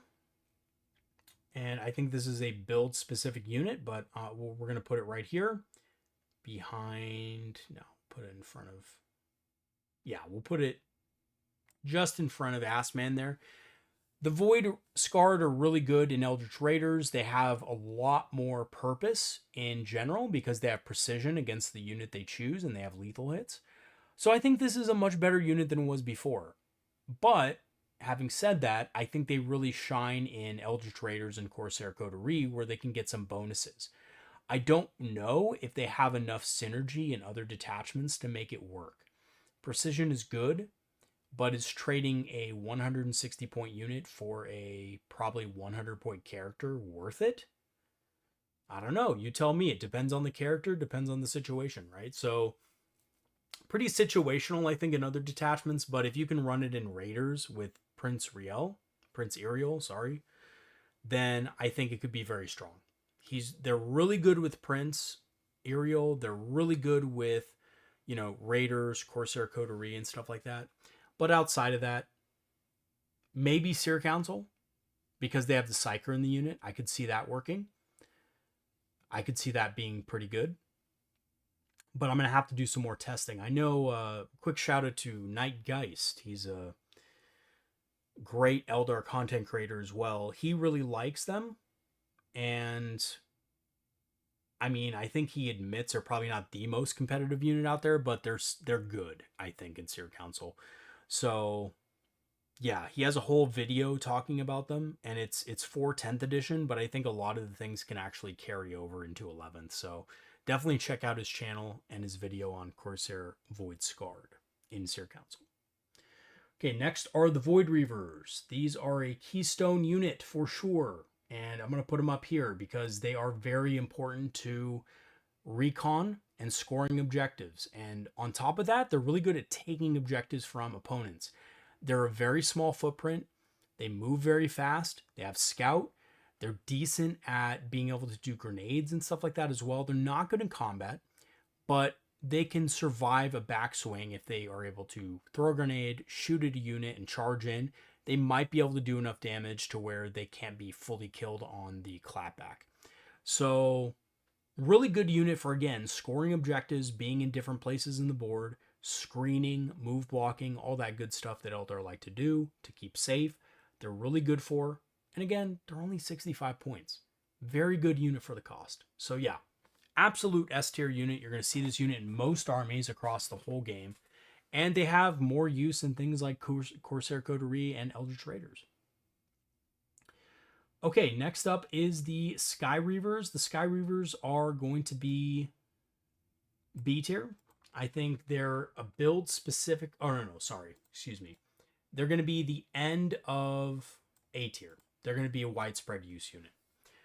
I was thinking of a different unit at the time. So, Sky Reavers are really good in 11th edition for recon dispositions because they have the ability to scout and move 12 and advance and still shoot. So they can be in different places in the board.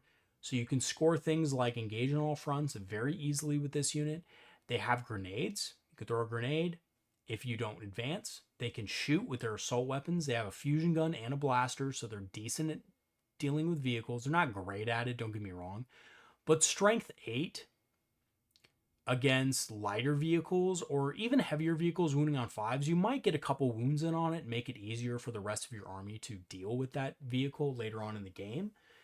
And overall, I think the unit is pretty decent with their little, fallback move and everything. I think they're good. They're a good unit. And a lot of Eldari armies are going to play recon, and I think just having these guys in your list to score secondaries or, score recon primary objectives is going to be what a lot of people go to now instead of swooping hawks, because swooping hawks are a little more expensive and they don't really do much damage to vehicles. Even though they have lethal hits, you would think they do a lot of damage. They don't. You might be lucky to deal like 2 or 3 wounds to a vehicle with swooping hawks. They're really not that good at that. They do have slightly more movement value than the Sky Reavers, but I don't think you really need that much movement to get in like table quarters or, basically terrain pieces in the middle of the battlefield. And they're perfect for that. They're 80 points. They're pretty decently cheap. And they just basically score actions for you and do that kind of stuff for a relatively cheap point cost. Okay, next up is Prince Iriel. Now, Prince Iriel is very strong, and he is going to be build specific, though. And the reason being is he's really only good in Eldritch Raiders and Corsair Coterie, and you might see him in some other stuff in a Falcon. I think, actually, weirdly enough, if you put him in a squad of 5 Void Reavers in a Falcon, he can be good in almost any build by himself, because now he gets to use his ability while within a transport, right? So he can use his redeployment in a transport. He gets sustained hits 1 as well with, +1 to hit for his unit. So he's hitting on 2s in combat. And he does a lot of damage himself.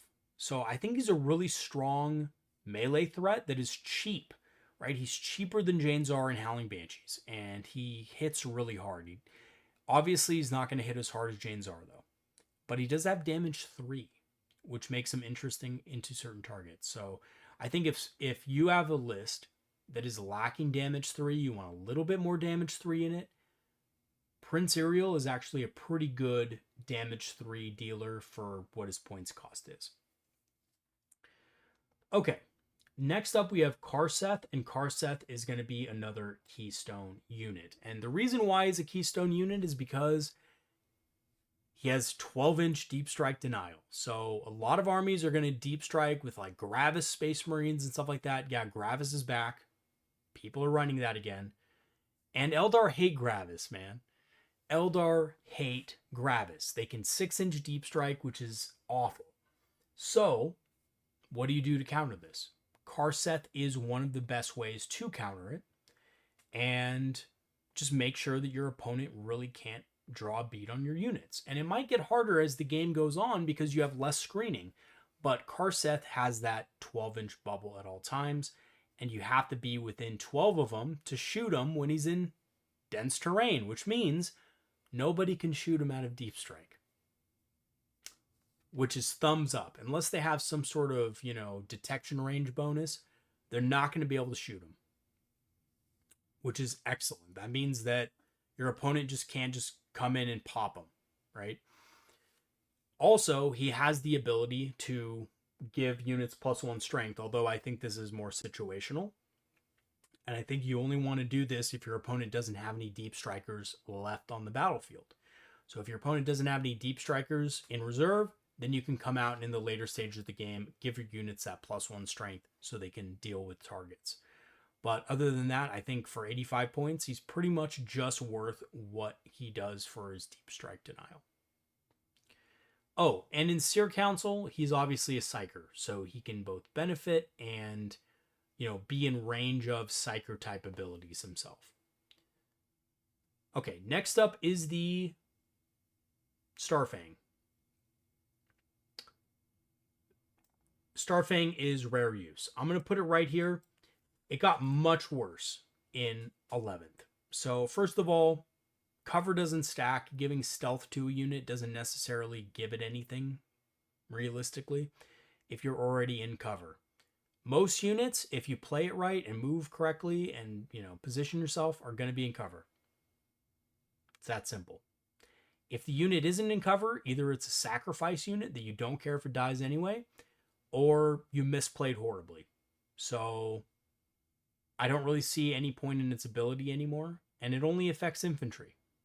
So it doesn't affect monsters or vehicles. So yeah, the Starfang is much worse, and yeah, now it hits on 4s instead of 3s. So its disintegrator cannons are not as good, simply put.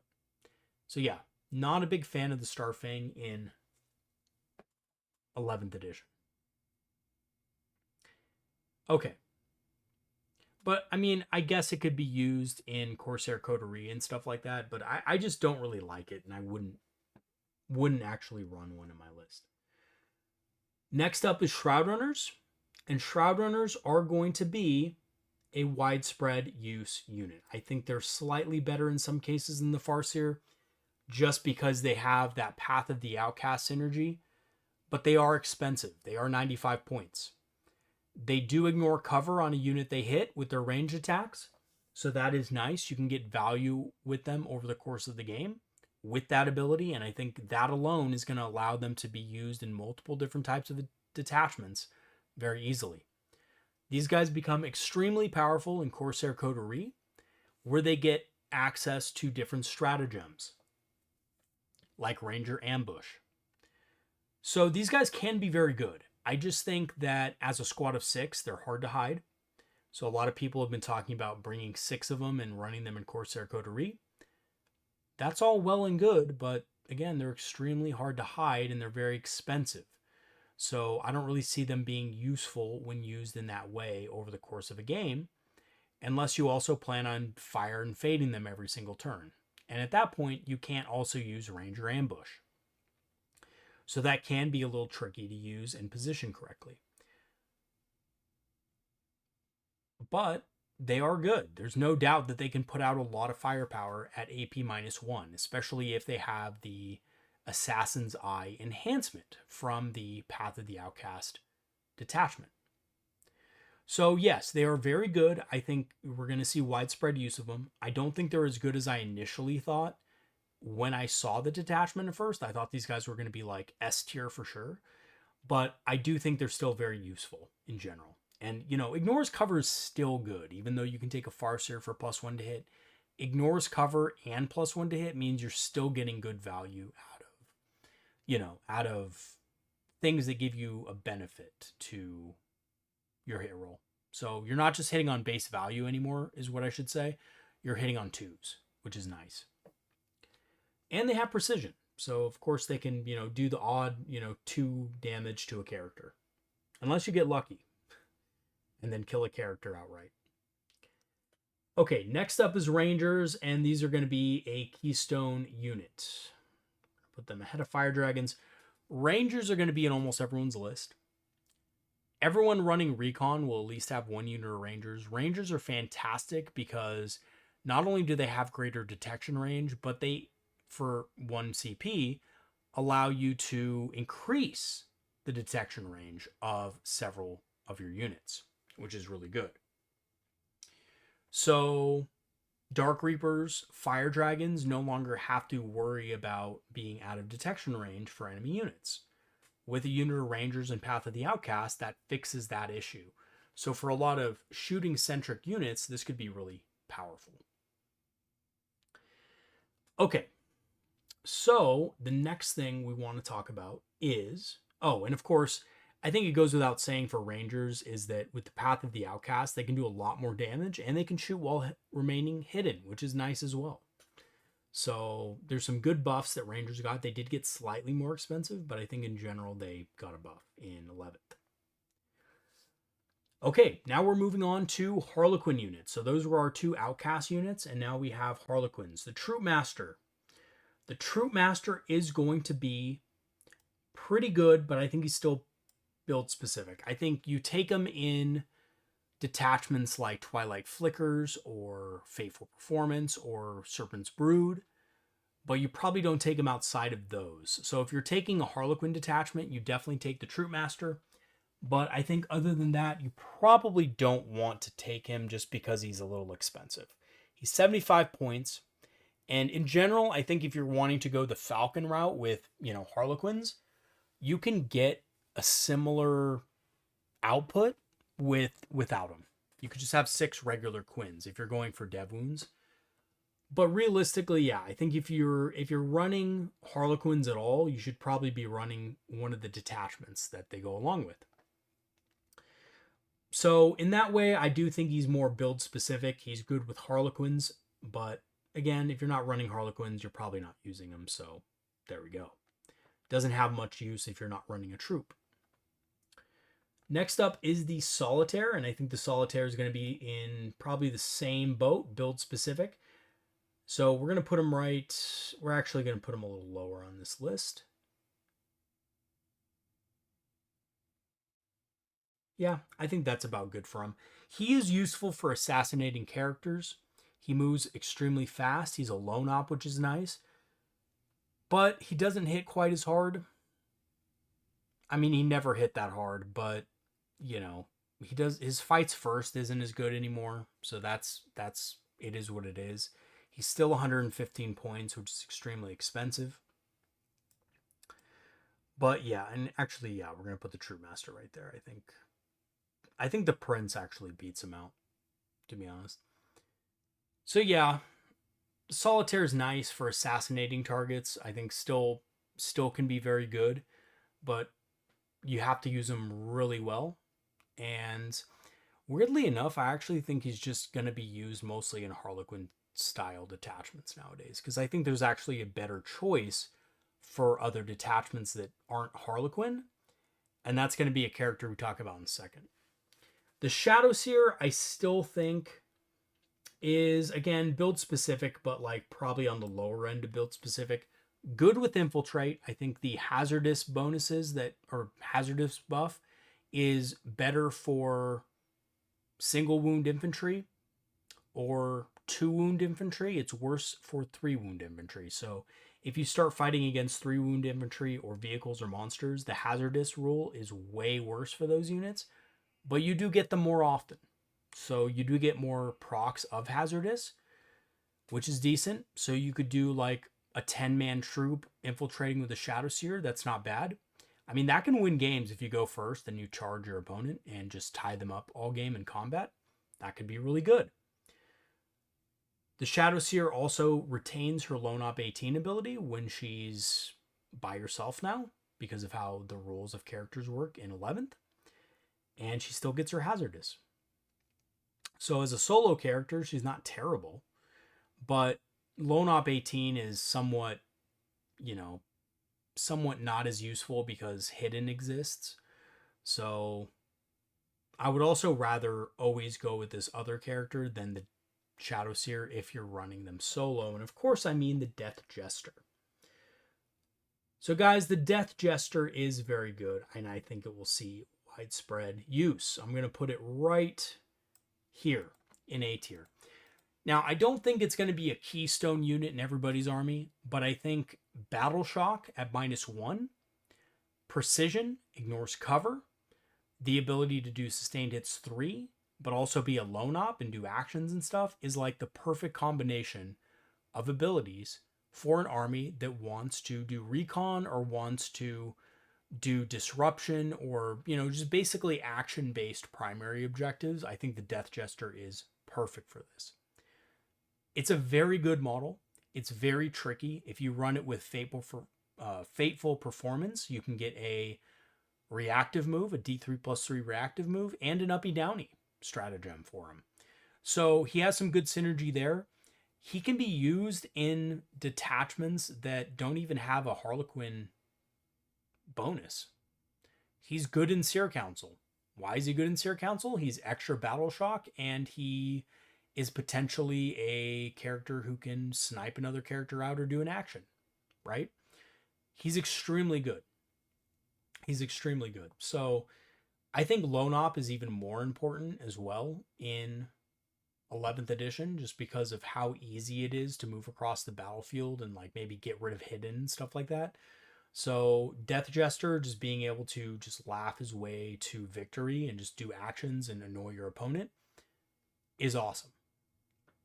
And he's cheaper. He got 10 points cheaper in 11th edition as well.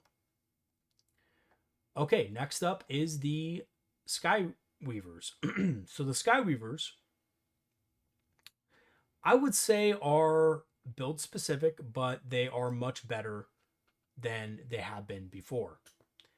And the reason I say that, they're a little more expensive now, but with the cover changes, and if you run things like Twilight Flickers, you're getting cover all the time. Remember that they don't really normally get cover unless they have stealth. So you would have to be obscured by terrain to get cover. You can't just be in cover to get cover with mounted units. So in Twilight Flickers, these guys can be quite good because you have the ability to be at -2 to hit. So you're hitting on 5s. Usually people are hitting on 5s against them. And then they're probably wounding on 4s if they're firing anything that's, massive amount of shots, low AP. And then you have a 4-up invul save. So these guys can be sticky. And, they are expensive, but they do pack Haywire, which is great against vehicles, of course. And they are pretty decent in combat as well. So in Harlequin-based lists, I think you definitely want to take these guys. Or if you have Harlequins as like a side thing to your army through Twilight Flickers or Fateful Performance, I think these guys are really good. Otherwise, they're kind of too expensive to include in most detachments. So unless you're running a lot of Quins, I just don't see the use of them. If you're running them with Windrider Host, they could be decent. But again, I'm going to need more testing for that because they do have large bases and they are kind of harder to hide. So that is a problem that they have. And then we come to the Harlequin troop. And I think the Harlequin troop is actually going to see more widespread use. And I'm going to put it here because you're going to see a lot of people tacking on Quins into, regular detachments. So tacking on Quins into Seer Council, tacking on Quins into Corsair Coterie, tacking on Quins into Spirit Conclave. You're going to see a lot more of this in 11th edition, and I think the troop is the unit that you want to use in those specific detachments. So while you may not invest in a troop master, you'll probably always want to get at least one squad of Quins. So like, for example, in Twilight Flickers, the sticky, get out of a Starweaver sticky and then hop back in the Starweaver is going to be a very powerful combo. You're probably going to see it quite a few times in Eldari lists. And there's, a couple of other good combos as well that you're going to see. Falcons are really good with them because they have access to a lot of dev wounds and they're cheap. They're only 85 points. So a Harlequin unit is kind of at that point could be used as kind of a throwaway unit, right? You move forward, chuck a grenade, shoot some fusion pistols, charge in, do a lot of dev wounds, rerolling all your wounds and stuff like that. You can do quite a bit of damage with just a normal troop. So they're very good. Honestly, the troop is extremely good in 11th edition in general. I think they've kind of overtaken units like Howling Banshees and Striking Scorpions just because of how versatile they are and how much versatile damage they have against multiple different types of targets. Next up is the Starweaver, and the Starweaver I think is going to be build specific as well, but kind of higher up here with the other Harlequin units. Again, Starweaver is great. You can hop in and out of it. I don't think you're always going to use a troop in a Starweaver, which is why I put it in A tier, because there's going to be a lot of situations where you may just see 5 Harlequins just either being in a Falcon or just by themselves just for that sticky objective. But for 80 additional points, you can hop in and out of a Starweaver. And the Starweaver isn't bad. It's just 2 Shuriken Cannons on basically a Venom chassis with a 4-up invul save, so that is pretty decent. Obviously it gets a lot better with Harlequin synergies and stuff like that for like cover or, reactive moves and shoot, move, and all those kind of things. But, outside of Harlequin detachments, I can see it being run sometimes with a troop, but not always. I don't think you always need that with a troop. I think a troop can easily run with a Falcon nowadays, or, just honestly on its own. Just run by itself on foot. Next up, we have the Void Weaver, which I think it's down here probably by the Shadow Weaver. It's not as good as people think it is. It's decent. It has a move shoot move in the Harlequin style detachments. It has 18-inch loan up, which is okay. But a lot of people can get within 18 inches, and I think the only reason you'd ever take this is for that move shoot move stratagem in Twilight Flickers. So if you're running Twilight Flickers, that's a really powerful strat. Or if you're running Serpent's Brood, it's a really powerful stratagem to be able to move shoot move with this thing. Otherwise, I'm not a big fan of it. It's too expensive. It's 115 points for essentially 2 lesser Bright Lance shots. So, and it does have its shuriken cannons, but still, it's just, it doesn't do that much damage for its points. I think realistically, the main reason you take this thing is for like a little annoyance unit that just shoots moves, and that's about it for a CP. Okay, on to the Ynnari units. So we've done the Harlequin units, and now on to all of the Ynnari units. So where is Yvraine? Now I know these units can only be taken in one detachment, so we're going to ignore the normal thing of tier lists where we put things in like, okay, it only really goes in one detachment, so it's automatically B tier. We're going to ignore that for now, just because you have to take these units if you're taking Ynnari. So it's kind of forced on you. So is Yvraine better in 11th edition? Yes. And you will probably see her in every single devoted list. She's better because her revivability is much better. She can revive warlocks that she has joined to her with Storm Guardians. So she can do that even if all the warlocks and guardians are destroyed. She can still revive them, which is excellent. So that's a huge change. It's a massive buff to Yvraine.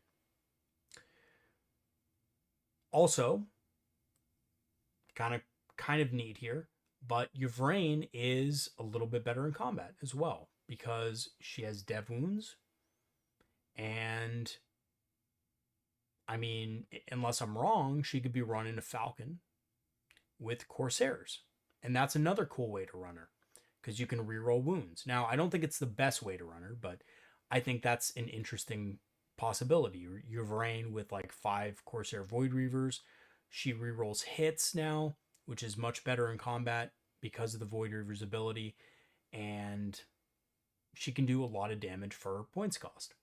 So yeah, I think Yvraine is much better in general. I'd run her with Storm Guardians personally, but there's some other build types that work with her as well. And she does allow her unit to reroll wound rolls of 1, which is another cool thing. So yeah, I think she's going to be seen in most Ynnari lists. The Vizark, on the other hand, I think is going to be more of a rare use. I'm going to put him down here.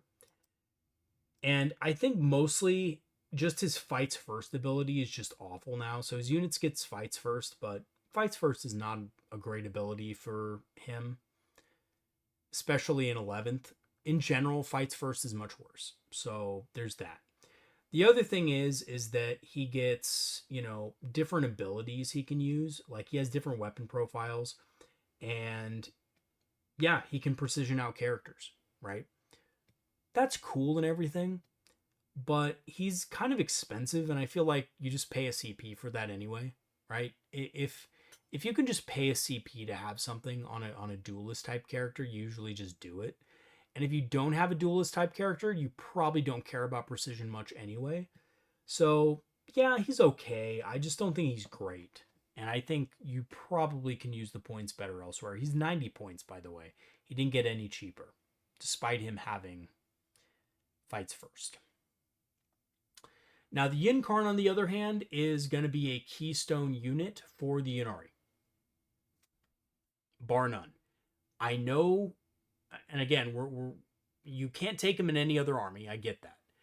It only has to be in Devoted, but he's going to be great in Devoted. He's going to be a unit you want to take all the time in Devoted. He finally has mobility via fly. So fly actually works as it's supposed to now.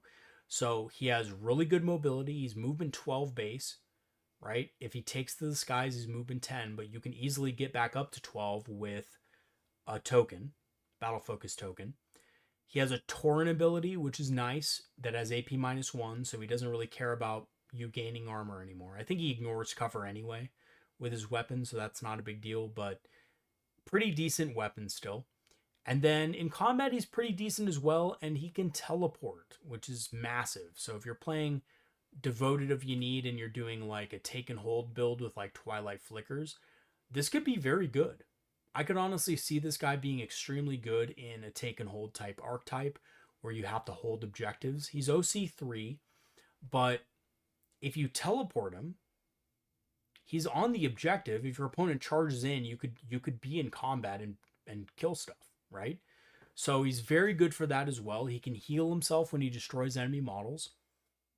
Again, that's great because he can teleport and hide more easily, I think, for the most part. I mean, cover is -1 ballistic skill now. So he actually benefits more from having cover than he did in the previous edition. But he is still fragile, so you do need to be careful with him. But I think if you use him correctly, he's great. And he went down in points. Okay, the next unit is Kavalai Warriors. And I think they're kind of more on the rare use, but they're going to be higher up. I think they're right by the Visor. They're rare. They do have sticky, but they're not exceptional. They're not that great. Their ability only works if they're below starting strength. So they only get their reroll wounds if they're below starting strength with the, Ynnari version of this. The Ynnari version is not as good, for sure. I think there's some use cases where you could have them in a Raider with Yvrain, and that could be okay. But you're losing their ability if you're using Firing Deck, which sucks. And you could do Soul Sight. That's interesting. So doing Soul Sight, being able to get lethal hits and, ignores cover in a Raider with Yvrain, with Armored Warhost when you're advancing and shooting, that could be really good. But not that good. The damage is not great. It's just okay. So yeah, they're just okay, I would think. The sticky is okay, but again, that detachment Devoted has a lot of sticky access anyway, so they're not as important. Witches are garbage. So the witches are just awful. They're the worst unit. They have all the old witch stats. They didn't get buffed at all. Their ability sucks, which is just basically Desperate Escape. Who cares, right? I mean, they're just absolute garbage. They're cheaper. They're cheaper than they once were. I think they're only 80 points. But that's about it. That's their only strength. So yeah, I don't think Ynnari Witches are where it's at. Venoms, you'll see these occasionally in some, if you're running Coblite Warriors, I think they'll be there. But that's about it. And they're not really useful outside of transporting and splitting up units of Cobs. The Raider, again, it's going to be the same thing. Very situational, but it doesn't have any of the new abilities that the Raider has. It has all the old abilities. So it auto advances 6, which is kind of cool. But again, we already talked about that build with Yvrain where you attach her. I just don't think it's the best way to run Yvrain. So, it's okay, but not great for the points. Ynnari Reavers are kind of along in the same path, but they're a little bit better if you want to go like recon elements. So if you want to do Path of the Outcast, these guys can be good for, going across the battlefield really quickly for a cheap cost. They're only like 70 points, I think. So, and they can move really fast.